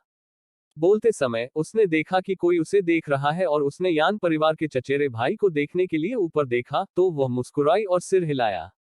यान शियुजुन ने भी सु शियू की ओर सिर हिलाया, हालांकि उसके चेहरे पर मुस्कान कुछ तनावपूर्ण थी। चचेरे भाई वेनकाई को गाड़ी से मिस सु की सहायता करते हुए देखने से उनमें संकट की भावना पैदा हो गई थी। हालांकि वह लंबे समय तक यान परिवार के साथ नहीं रही थी, वह जानती थी कि चचेरा भाई वेनकाई एक सीधा सादा व्यक्ति था, उसने पहले कभी उसे किसी महिला के प्रति इतना विचारशील होते नहीं देखा था। उसी समय डेफू गर्मा गर्म मीठे पकौड़े लेकर आया। यान वेनकाई ने उन्हें देखा, तुरंत उनके पास गया और कटोरे में रंग बिरंगे मीठे पकौड़े देखकर हंसे। ये मीठे पकौड़े काफी अनोखे हैं, क्या वे स्वादिष्ट नहीं है? डेफो आश्चर्यचकित होकर बोला, चौथे मास्टर, आपने उन्हें चखा नहीं है? यान वेनकाई ने अपना सिर हिलाया। हमारे घर पर हम केवल सफेद खाते हैं, मैं पहली बार रंगीन चीजें देख रहा हूं। यह सुनकर जियो येयांग ने दाओहुआ की ओर देखने के लिए अपना सिर घुमाया। दाओहुआ ने उसकी निगाहें देखी, उसकी ओर देखा और तुरंत अपना सिर दूसरी ओर घुमा लिया। यह देखकर जियो येयांग के मुंह के कोने मुड़ गए और वह मीठी पकौड़ी का कटोरा लेने के लिए आगे बढ़ा। हर कोई कुछ आजमाए। यान वेनकाई बिल्कुल भी नहीं शर्माए, दो कटोरे उठाए और उन्हें दाओहुआ और सु शियू के पास ले आए। बड़ी बहन, बहन सु, आप जल्दी से खाओ, ये मीठी पकौड़ी बहुत स्वादिष्ट लगती है। उन्हें बिठाने के बाद वह जल्दी से अपने लिए एक कटोरा लेने गया और फिर सु शियू के ठीक बगल में बैठ गया। खाओ, अगर यह पर्याप्त नहीं है तो मैं तुम्हें और लाऊंगा, उसने कहा, फिर बड़े चाव से खाना शुरू कर दिया। उसे इतने मन से खाते हुए देखकर सु शियू मुस्कुराई। धीरे करो, खुद को जलाने से सावधान रहो। यान वेनकाई ने बिना किसी चिंता के ऊपर देखा। हम पुरुष मोटी चमड़ी वाले और सख्त होते हैं, हम जलने से नहीं डरते, लेकिन आप महिलाओं को अधिक सावधान रहना चाहिए। मैंने एक लाल मीठी पकौड़ी खाई, उसमें गुलाब की खुशबू थी, स्वाद बहुत अच्छा था। आपको यह कोशिश करनी चाहिए। इसके साथ ही उसने सु शियू के कटोरे में एक लाल मीठी पकौड़ी डाली। फिर सु शियू के कटोरे की ओर देखते हुए उसने कहा, मेरे पास बैंगनी रंग का कटोरा नहीं है, मुझे अपना एक कटोरा दे दो। यह देखते हुए कि यान वेनकाई खुद को खरोंचने वाला था, सु शियू ने तुरंत चम्मच से उसके लिए ऐसा किया। उनके बगल में बैठी दाओहुआ ने दोनों को खाना खाते हुए देखा और उसे लगा जैसे उसे जबरदस्ती कुत्ते का खाना खिलाया गया हो। जैसे ही दाओहुआ लड़कियों का पीछा करने में अपने चौथे भाई की रणनीति पर विचार कर रही थी, अगली मेज पर यांग शियुजुन ने बात की। चचेरे भाई वेनकाई, हमारी मेज पर अभी तक कोई मीठी पकौड़ी नहीं आई है, आपने हमारे लिए एक कटोरा लाने के बारे में नहीं सोचा? यान वेनकाई, जो खुशी से खा रहा था, चौंका, फिर अजीब तरह से खड़ा हुआ, मुस्कुराते हुए, यह मेरी भूल थी, मैं उन्हें तुरंत आपके लिए लाऊंगा। यान यीशुंग ने यांग शियुजुन की ओर देखा और मुस्कुराते हुए कहा, चौथे भाई, परेशान मत हो, अगर हमें कुछ चाहिए तो हम उन्हें स्वयं प्राप्त कर सकते हैं। ली जिक्सिन ने भी बार बार जोर देकर कहा कि यह आवश्यक नहीं है। तो उन दोनों ने यांग शियुजुन को कुछ अजीब महसूस कराया। यान वेनकाई, जो लापरवाह था, ने ध्यान नहीं दिया और उन्हें पकड़ने के लिए पहले ही मुड़ गया। कोई परेशानी नहीं, यह बस कुछ ही कदम की दूरी पर है। जल्द ही उन्होंने ली जिक्सिन, यान शियुजुन और यान यिशुन को एक एक कटोरा दिया। ठीक है, तुम लोग खाओ। बोलने के बाद वह वापस सु शियू के पास बैठ गया। यान वेनकाई को देखकर, जो बहुत करीब बैठी थी और सु शियू के साथ फुसफुसा रही थी, यान शियुजुन एक पल के लिए झिझकी, फिर अपना कटोरा लेकर खड़ी हो गई और उनके साथ बैठ गई। बैठने के बाद यान शियुजुन ने शर्म से दाव हुआ और यान वेनकाई की ओर देखा। चचेरा भाई वेनकाई, सिस्टर यी, मैं आपके साथ जुड़ूंगा। यान वेनकाई, जो सु शियू के साथ बात कर रहे थे, बीच में आ गए और उन्होंने यान शियुजुन की ओर देखा और मुस्कुराते हुए कहा, जैसी आपकी इच्छा। फिर उसने सु शियू के साथ बातचीत फिर से शुरू की। भोजन के दौरान यान शियुजुन कई बार बातचीत में शामिल होना चाहती थी, लेकिन दुख की बात है कि उसे मौका नहीं मिल सका। जब उसने यान शियुजुन की प्रतिक्रियाओं को देखा तो दाव हुआ अपनी भौहें सिकोड़ने से खुद को नहीं रोक सकी। सिस्टर यी, सिस्टर सु, क्या मुझे बहुत देर हो गई है? उसकी आवाज उसके आने से पहले ही आ गई थी, और हालांकि डोंग युवानयाओ की आकृति अभी तक दूसरी मंजिल पर दिखाई नहीं दी थी, लेकिन उसकी आवाज पहले ही आ चुकी थी। इसके तुरंत बाद डोंग युवानयाओ और डोंग युवानक्सुआन सभी की नजरों में आए। सभी को खाते हुए देखकर डोंग युवानयाओ जल्दी से दाव हुआ के पास गया। आप क्या स्वादिष्ट खाना खा रहे हैं? क्या आपने मेरे लिए कुछ बचाया है? दाव हुआ तुरंत मुस्कुराया, हम संभवतः आपको छोड़ नहीं सकते। वांग मैनमैन ने तुरंत डोंग युवानयाओ को मीठी पकौड़ी का एक कटोरा परोसा। डोंग युवानयाओ ने संतुष्टि के साथ सिर हिलाया, यह तो इसके जैसा ही है। अपनी बहन को पहले से ही बैठा हुआ देखकर डोंग युवानक्सुआन मुस्कुराया। उसकी नजर एक पल के लिए दाव हुआ पर टिकी रही, और फिर वह मुस्कुराते हुए जियो येयांग, यान वेनशियू और यान वेनताओ के पास गया। क्योंकि यान वेनशियू वहां था, जियो येयांग ने दाव हुआ के बहुत करीब जाने की हिम्मत नहीं की, लेकिन उसने उस पर नजर रखी। यही वजह है कि उसने डोंग युवानक्सुआन की दाव हुआ की ओर नजर देखी। हालांकि डोंग युवानक्सुआन का विराम लंबा नहीं था, जियो येयांग अभी भी अंदर से बहुत असहज महसूस कर रहा था, लेकिन उसने इसे अपने चेहरे पर नहीं दिखाया। यान वेनशियू ने मीठी पकौड़ी का एक कटोरा डोंग युवानक्सुआन को दिया, जिसने एक को चखने के बाद तुरंत मुस्कुराया। न केवल ये मीठी पकौड़ी देखने में अच्छी लगती है, बल्कि इनका स्वाद भी बहुत अच्छा होता है। उसने जियो येयांग की ओर देखा, छोटे राजकुमार, तुम्हें ये कहां से मिले? जियो येयांग ने मुस्कुराते हुए डोंग युवानक्सुआन की ओर देखा, किसी ने इन्हें विशेष रूप से मेरे लिए बनाया है, इन्हें बाहर से नहीं खरीदा जा सकता है। उन्होंने दाओहुआ की ओर देखते हुए कहा। डोंग युवानक्सुआन ने जियो येयांग की नजर पकड़ी और दाओहुआ की ओर देखने के लिए अपना सिर घुमाया, जो अपनी बहन के साथ हंस रही थी और बात कर रही थी, और वह तुरंत समझ गया कि दाओहुआ ने मीठी पकौड़ी बनाई थी। लिटिल प्रिंस को मिस यान पसंद है, वह जानता था, लेकिन मिस यान के बारे में क्या? क्या वह भी लिटिल प्रिंस को पसंद करती है? दाव हुआ की मेज पर सु शियू केवल 3 मीठे पकौड़े खा सकी, इससे पहले कि वह और नहीं खा सकती थी, फिर बस उन्हें अपने कटोरे में अपने चम्मच से हिलाया। यान वेनकाई ने देखा और पूछा, क्या आप अब और खाना नहीं चाहते? सु शियू ने सिर हिलाया, मैं अब और नहीं खा सकता। यान वेनकाई ने सु शियू की ओर देखा, तुमने बहुत कम खाया है। सु शियू ने तुरंत कहा, मैं बाहर आने से पहले ही काफी कुछ खा चुका हूं।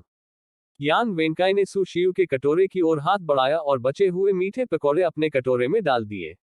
यह देखकर सु शियू की आंखें तुरंत चौड़ी हो गईं। बहुत दोषी महसूस करते हुए उसने चारों ओर देखा, फिर यान वेनकाई की आस्तीन खींची और फुसफुसाया, तुम क्या कर रहे हो? यान वेनकाई ने पहले ही खाना शुरू कर दिया था, क्या आपने नहीं कहा कि आप खत्म नहीं कर सकते? उन्हें फेंकना बेकार होगा, इसलिए मैं उन्हें खाने में आपकी मदद कर रहा हूं। मेज पर दाहुआ, डोंग युवानयाओ और यांग शियुजुन ने इस दृश्य को देखा। डोंग युवानयाओ ने आश्चर्य से अपना मुंह खोला। मेज के नीचे यांग शियुजुन के हाथों ने पहले ही उसके रुमाल को एक गेंद में बदल दिया था, और दूसरी ओर दाहुआ ने अपने चौथे भाई को एक अंगूठा दिया। 4 युवतियों की निगरानी में यान वेनकाई ने लापरवाही से अपना मीठा पकौड़ा खत्म कर दिया। ऐसा लग रहा था जैसे उसका पेट नहीं भरा हो। वेनकाई, तुम्हारे साथ क्या हो रहा है? तुम लड़कियों के साथ कैसे बैठे हो? यहाँ आओ, मैं तुम्हारे साथ कुश्ती करना चाहता हूँ। सु होंगक्सिन की आवाज अचानक गूंज उठी।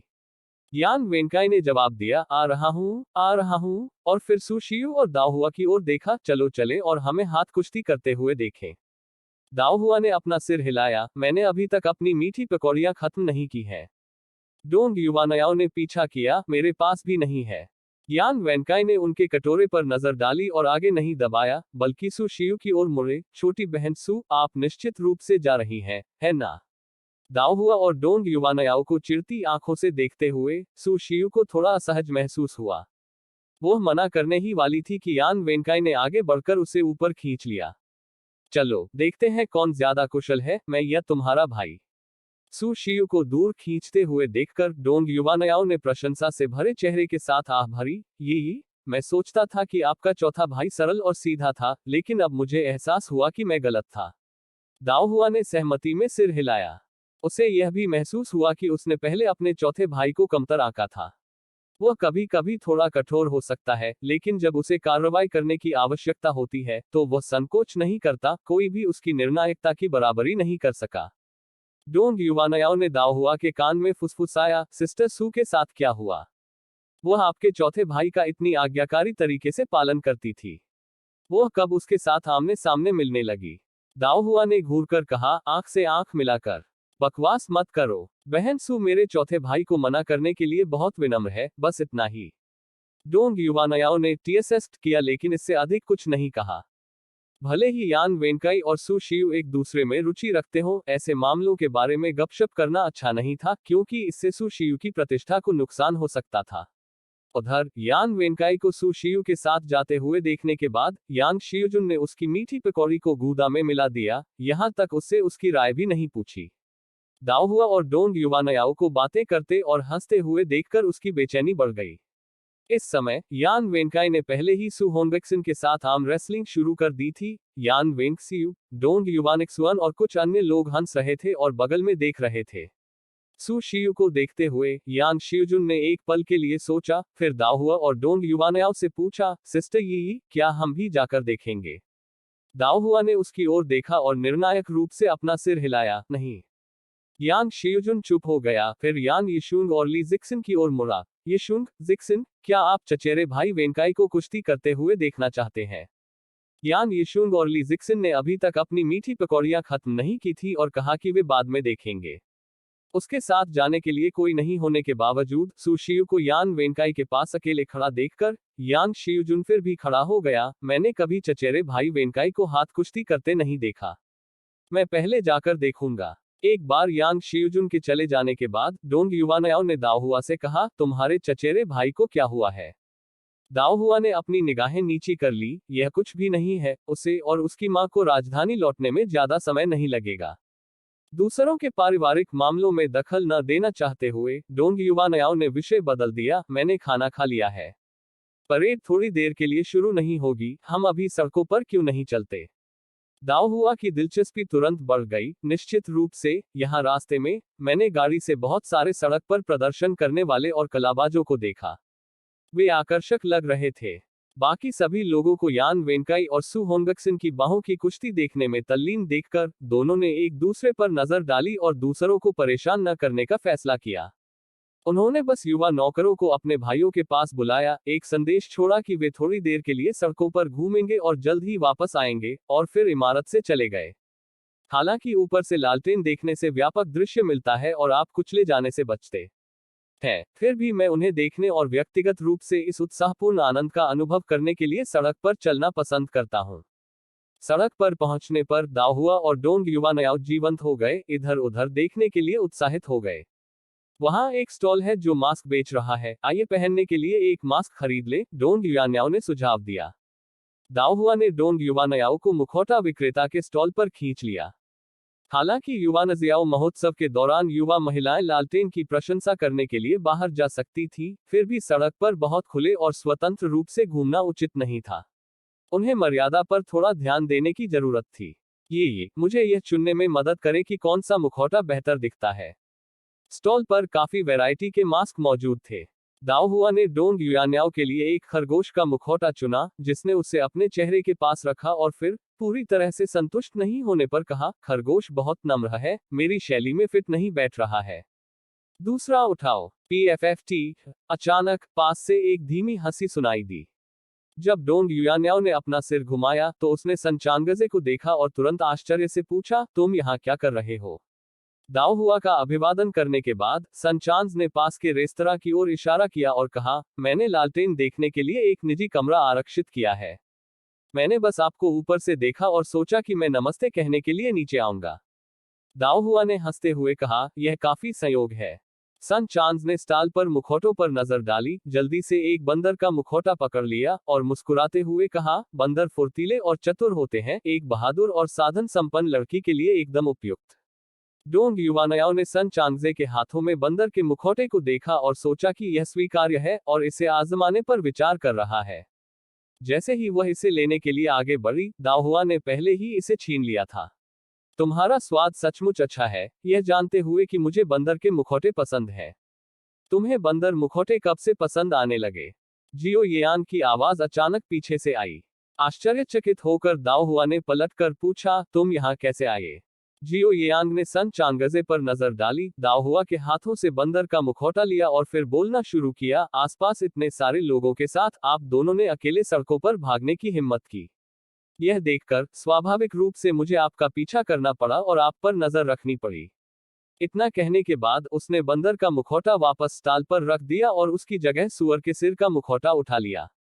मुझे लगता है कि यह मुखौटा आप पर अधिक उपयुक्त है। दाओ हुआ ने सूअर के सिर वाले मुखौटे को कुछ उपेक्षा से देखा। मुझे लगता है कि सूअर का सिर मेरी छवि को खराब करता है। जियो येयांग ने हंसते हुए कहा, मुझे लगता है कि यह काफी प्यारा है। क्या आपको पहले हमेशा सूअर के सिर पसंद नहीं थे? यहाँ, मैं इसे आपके लिए पहनता हूँ। इसके साथ ही उन्होंने खुद ही दाओ हुआ के चेहरे पर मास्क लगाया और फिर उन्होंने सूअर के सिर वाला मास्क भी खुद ही लगा लिया। इस बीच सन चांगजे ने फिर से बंदर का मुखौटा उठाया और डोंग युवानयाओ को देते हुए कहा, मिस डोंग, यहाँ आप जाएं। डोंग युवानयाओ ने सन चांगजे को ठंडी नजर से देखा, आपने इसे यही के लिए चुना है, इसलिए मैं निश्चित रूप से इसे नहीं चाहता। ऐसा कहते हुए उसने लापरवाही से एक बैल का मुखौटा लिया और उसे पहन लिया। सन चांगजे, उन्होंने स्पष्ट रूप से इसे मिस डोंग के लिए चुना, यह मिस यान थी जिन्होंने गलत समझा। अपने मुखौटे पहनकर जियो येयांग ने दाओ हुआ और डोंग युवानयाओ के साथ घूमना शुरू कर दिया। यह देखकर कि कोई उसे दूर नहीं धकेल रहा था, सन चांगजे प्रसन्नतापूर्वक उसके पीछे पीछे चला। सड़क के दोनों ओर विभिन्न दुकानों पर सभी प्रकार के फूलों के लालटेन लटके हुए थे। रोशनियां मनमोहक रूप से सुंदर टिमटिमा रही थी। डबल फिश लालटेन की यह जोड़ी वास्तव में बहुत सुंदर है। डोंग युवानयाओ को दाओ हुआ को खींचते हुए और एक दुकान के सामने लालटेन को आश्चर्य से निहारते हुए देखकर सन चांगजे को अपने दिल में हलचल महसूस हुई। जैसे जैसे दाओ हुआ की तिकड़ी आगे बढ़ती गई, वह पिछड़ गया। उसने मालिक को भारी रकम चुकाई और डबल फिश लालटेन खरीद ली। जैसे ही वह खुशी खुशी डोंग युवानयाओ को लालटेन भेंट करने की तैयारी कर रहा था, दाओ हुआ ने फिर से कहा, सुन चांगजे, आप वास्तव में बहुत दयालु हैं, यह जानते हुए कि मुझे यह डबल फिश लालटेन पसंद है और आप इसे मेरे लिए खरीद रहे हैं। सन चांगजे के चेहरे पर एक और मुस्कुराहट आ गई जब उसने दाओ हुआ को देखा, जो उत्सुकता और खुशी से उसकी ओर बढ़ रहा था, और एक शर्मिंदा हंसी के साथ उसने लालटेन सौंप दी। दाओ हुआ ने लालटेन ली, बहुत प्रसन्न दिख रहा था। सन चांगजे, आप काफी चौकस हैं, अब मुझे विश्वास है कि आपने पहले क्या कहा था। सुन चांगजे चौंके, मैंने क्या कहा? मुस्कुराते हुए दाओ हुआ ने कहा, आपने कहा था कि आप जानते हैं कि लड़कियों को अपने जैसा कैसे बनाना है। देखिए, मैंने मछली लालटेन की इस जोड़ी को केवल कुछ ही बार देखा था, और आपने देखा और उन्हें खरीद भी लिया। मुझे बताओ, क्या आप अक्सर लड़कियों को इस तरह के उपहार देते हैं? सुन चांगजे ने बार बार अपना सिर हिलाया, उसके हाथ उत्सुकता से फड़फड़ा रहे थे। नहीं, नहीं, मैंने कभी अन्य लड़कियों को उपहार नहीं दिया। मैं ध्यान नहीं देता, नहीं, मेरा मतलब है, मैं ध्यान नहीं दे रहा, मैं जो हूं वह है। डोंग युवानयाओ ने घबराए हुए सन चांगजे पर एक नजर डाली और आगे चलना जारी रखा। सुन चांगजे के चेहरे पर चिंतित भाव देखकर दाओ हुआ ने हंसते हुए उसे सांत्वना दी, जल्दी मत करो, यह तुम्हारे बारे में एक अच्छी बात है, इसमें इनकार करने की कोई बात नहीं है। मछली लालटेन की जोड़ी को हाथ में लेते हुए उसने कहा, धन्यवाद, मैं वास्तव में उन्हें पसंद करती हूँ। इतना कहने के बाद वह डोंग युवानयाओ को पकड़ने के लिए भागी। जियो येयांग दाओ हुआ के व्यवहार से कुछ हद तक हैरान था। उसने सन चांगजे की ओर देखा, उसकी उत्सुकता से बहुत खुश नहीं होकर, किसी लड़की का पक्ष जीतने के लिए अपनी चालों का दुरुपयोग न करें और उन्हें गलत व्यक्ति पर भी इस्तेमाल न करें। सन चांगजे का सिर फूले हुए गुब्बारे की तरह झुक गया।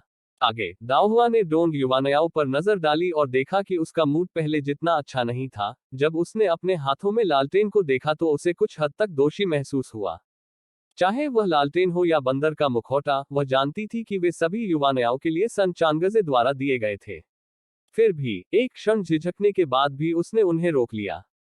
पिछली बार सुन चांगजे ने युवानयाओं के लिए एक चाकू रोक दिया था, और तब से वह लगातार उसके बारे में चिंतित था।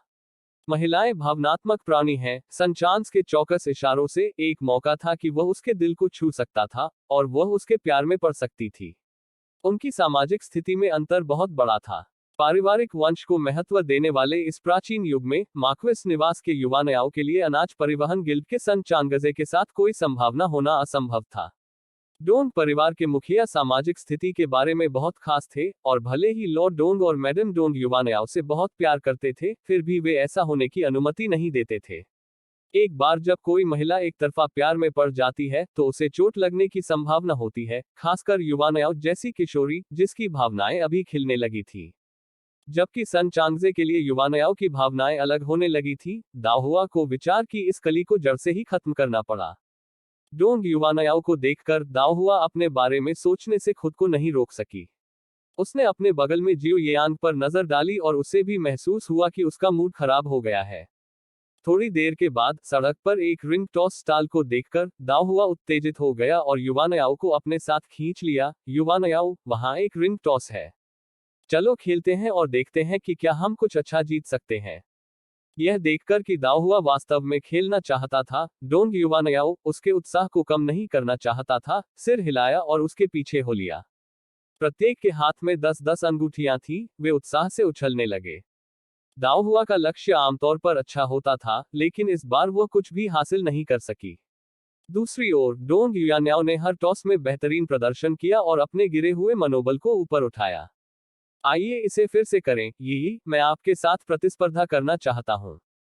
डोंग युवानयाओ द्वारा जीते गए पुरस्कारों के ढेर को देखते हुए दाओहुआ ने शिकायत की, क्या आप अब मुझे धमका नहीं रहे हैं? डोंग युवानयाओ ने गर्व से अपनी ठुड्डी उठाई, क्या हुआ? क्या तुम मुझसे प्रतिस्पर्धा करने से डरते हो? बिना किसी हिचकिचाहट के दाओहुआ ने उत्तर दिया, किसने कहा कि मैं डरा हुआ हूं? मैं अभी तक रिंग टॉसिंग से उतना परिचित नहीं हूं। बस मुझे इसे समझने के लिए एक क्षण दीजिए और फिर मैं आपसे प्रतिस्पर्धा करूंगा। डोंग युवानयाओ ने हंसते हुए कहा, फिर मैं इंतजार करूंगा।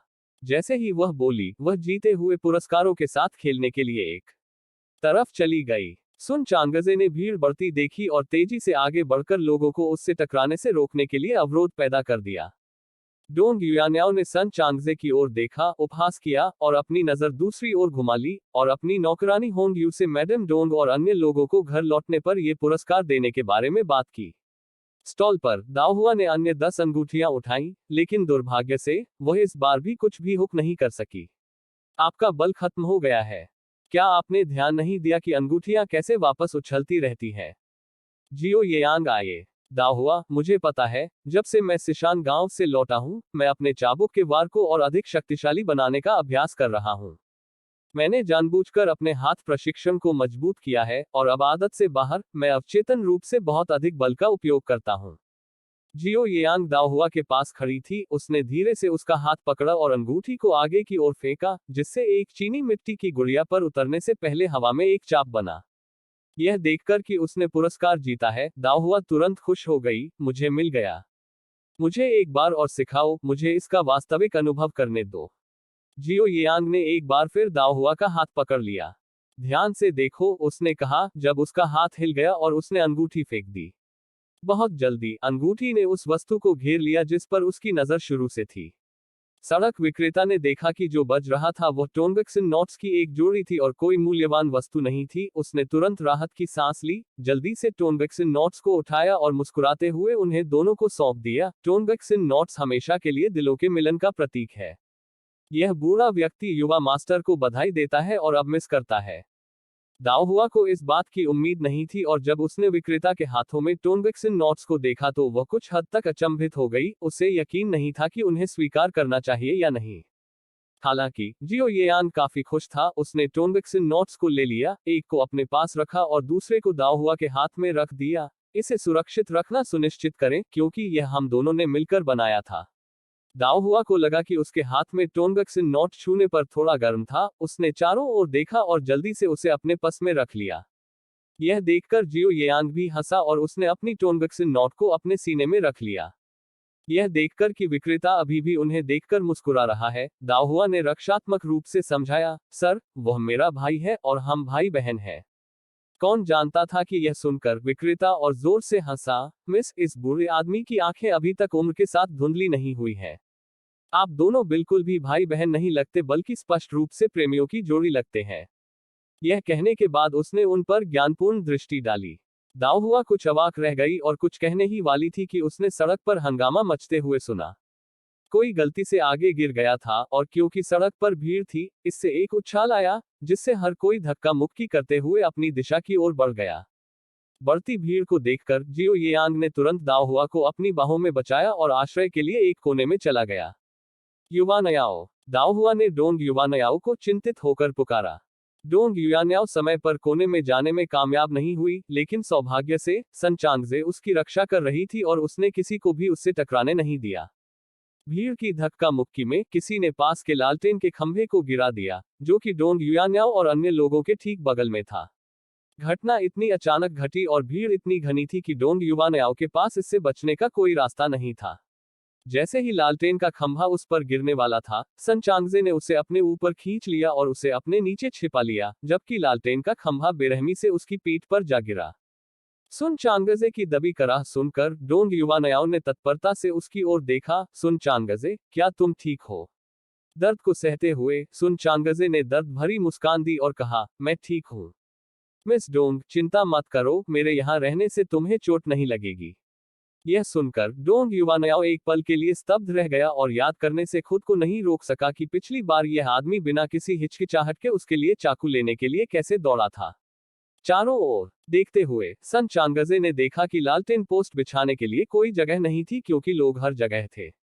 नतीजतन उसके पास इसे पकड़े रहने के अलावा कोई विकल्प नहीं था।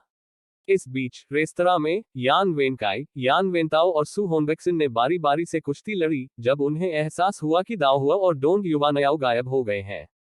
एक नौकर से पूछताछ करने पर यान वेनशियू को पता चला कि वे सड़क पर लगने वाले मेले में गए थे और तुरंत उन्हें सिरदर्द महसूस हुआ।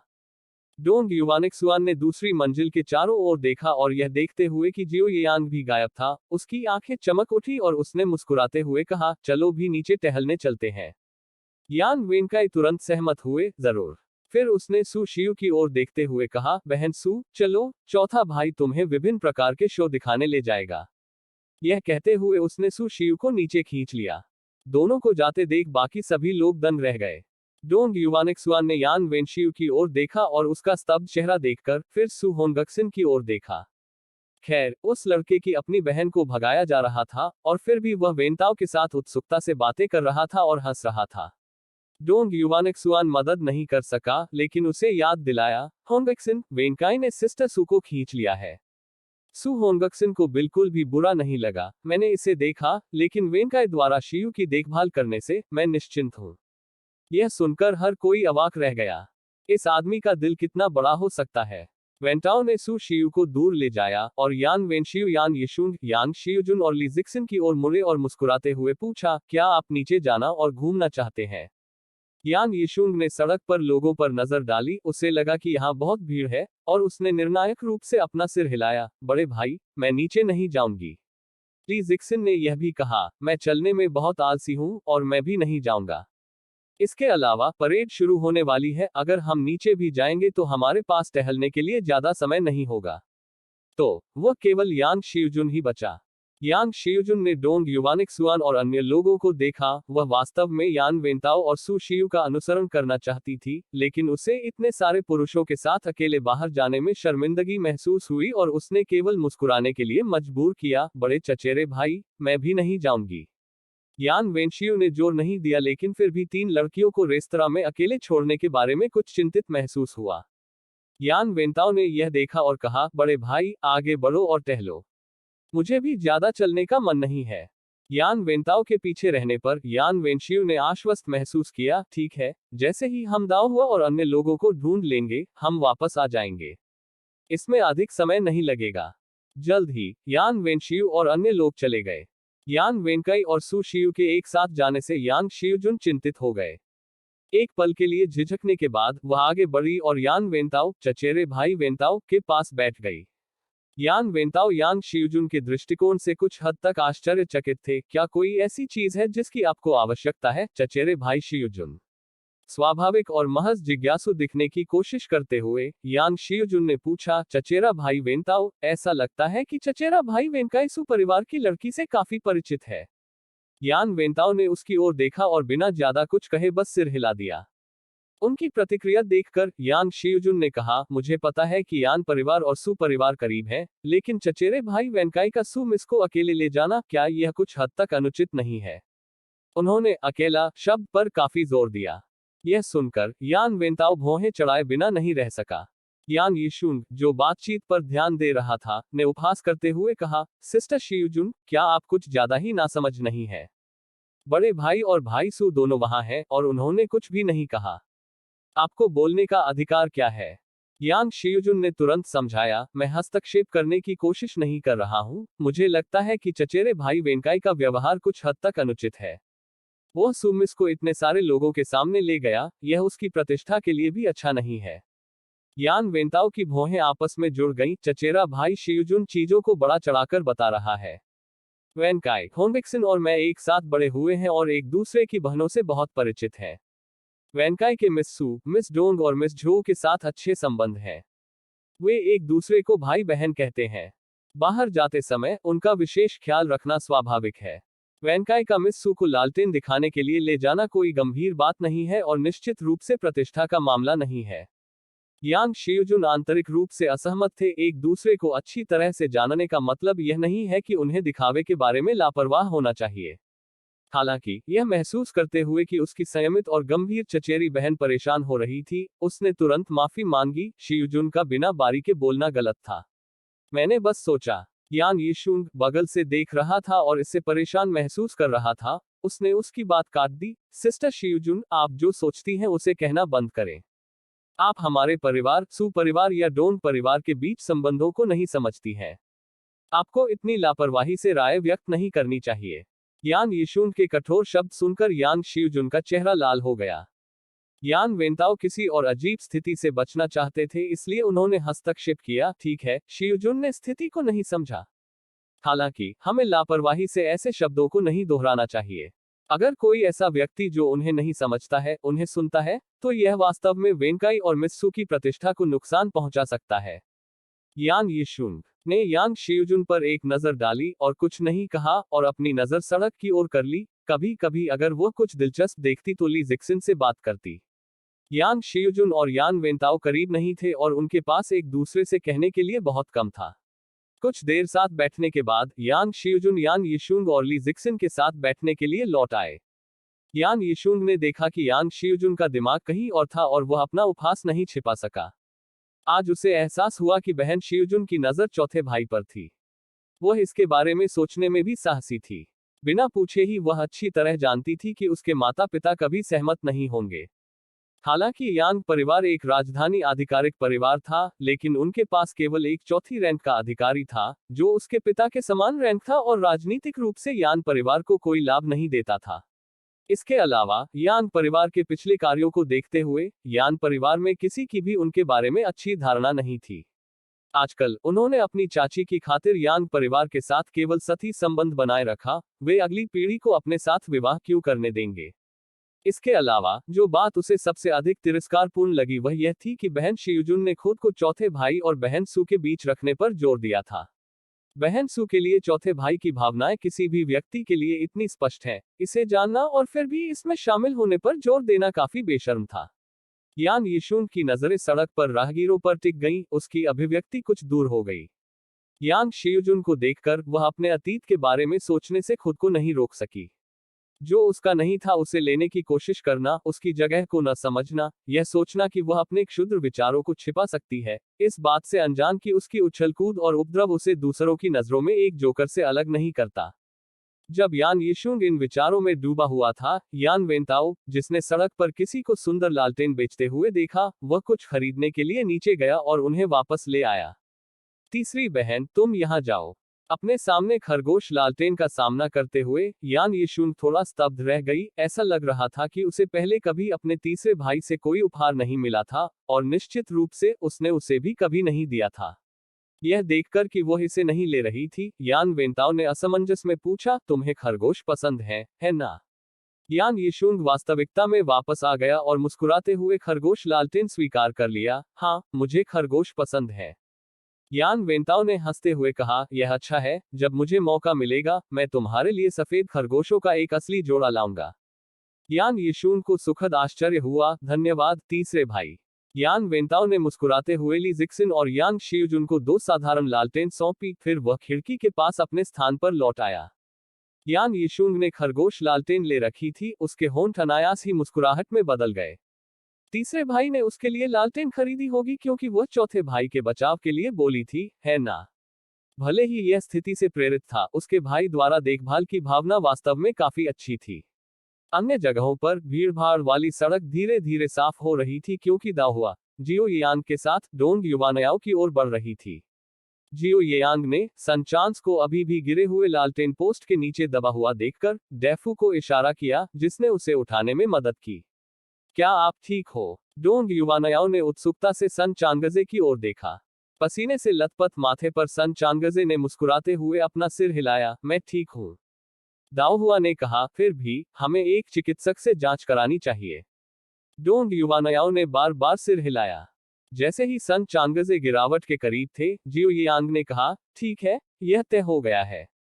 उसने डेफू की ओर देखा, क्या पास में कोई क्लिनिक है? डेफू ने एक पल के लिए सोचा, अगली सड़क पर एक है।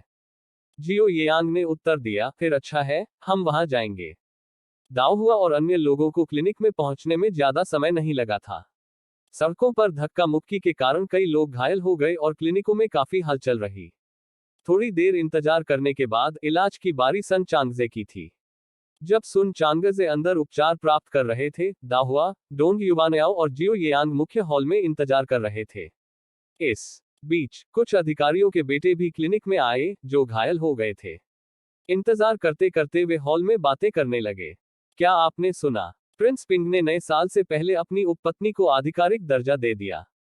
मैं कैसे नहीं सुन सकता था। जैसे ही मेरे पिता साल की शुरुआत में अदालत गए, उन्होंने सभी को इसके बारे में बात करते हुए सुना।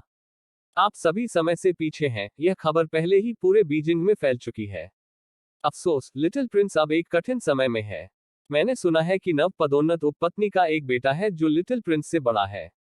उपपत्नी द्वारा सबसे बड़े बेटे के वैध सबसे बड़े बेटे बनने के साथ, प्रिंस निवास का शीर्षक भविष्य में लिटिल प्रिंस के सिर पर नहीं पड़ेगा। जरूरी नहीं कि लिटिल प्रिंस अभी भी प्राथमिक पत्नी का वैध पुत्र है। PSSH, हमारे जैसे सामान्य परिवारों में, यहाँ तक प्राथमिक पत्नी का वैध बेटा भी परिवार की संपत्ति का उत्तराधिकारी नहीं हो सकता है। शाही परिवार की तो बात ही छोड़ दें।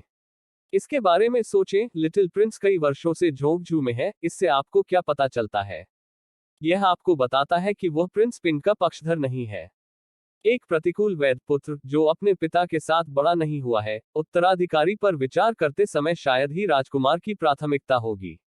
इसके अलावा, लिटिल प्रिंस इस पूरे समय झोंकझोंक में रहा है। उसने वर्षों से कोई शाही शिक्षा नहीं ली है। वह राजधानी में रहने वाले उपपत्नी के सबसे बड़े बेटे के साथ तुलना कैसे कर सकता है? मुझे लगता है कि छोटा राजकुमार काफी दुर्जय है, उसकी उपस्थिति ही डराने वाली है। ऐसा इसलिए है क्योंकि आप आसानी से प्रभावित हो जाते हैं। छोटा राजकुमार यहाँ उत्कृष्ट साबित हो सकता है, लेकिन एक बार जब वह राजधानी में वापस आता है, तो उन राजकुमारों और पोते पोतियों की तुलना में, जिन्होंने उचित शाही शिक्षा प्राप्त की है, वह काफी कमजोर है। यह बात सुनकर दाओहुआ ने जियो येयांग पर चिंतित दृष्टि डाली। उसकी चिंता से अवगत जियो येयांग ने उसे आश्वस्त करने वाली मुस्कान दी, लेकिन जब उसने स्पीकर पर नजर डाली तो उसकी आंखें कुछ ठंडी थीं। कल ही डोंग परिवार के भोज के दौरान उसने देखा कि अधिकारी अब उसके प्रति उतने आदरणीय नहीं रहे जितने पहले थे। अरे, उसे यह कहावत समझ में आने लगी थी कि जब दीवार गिरती है तो हर कोई धक्का देता है। बस, उसकी दीवार अभी गिरी नहीं थी।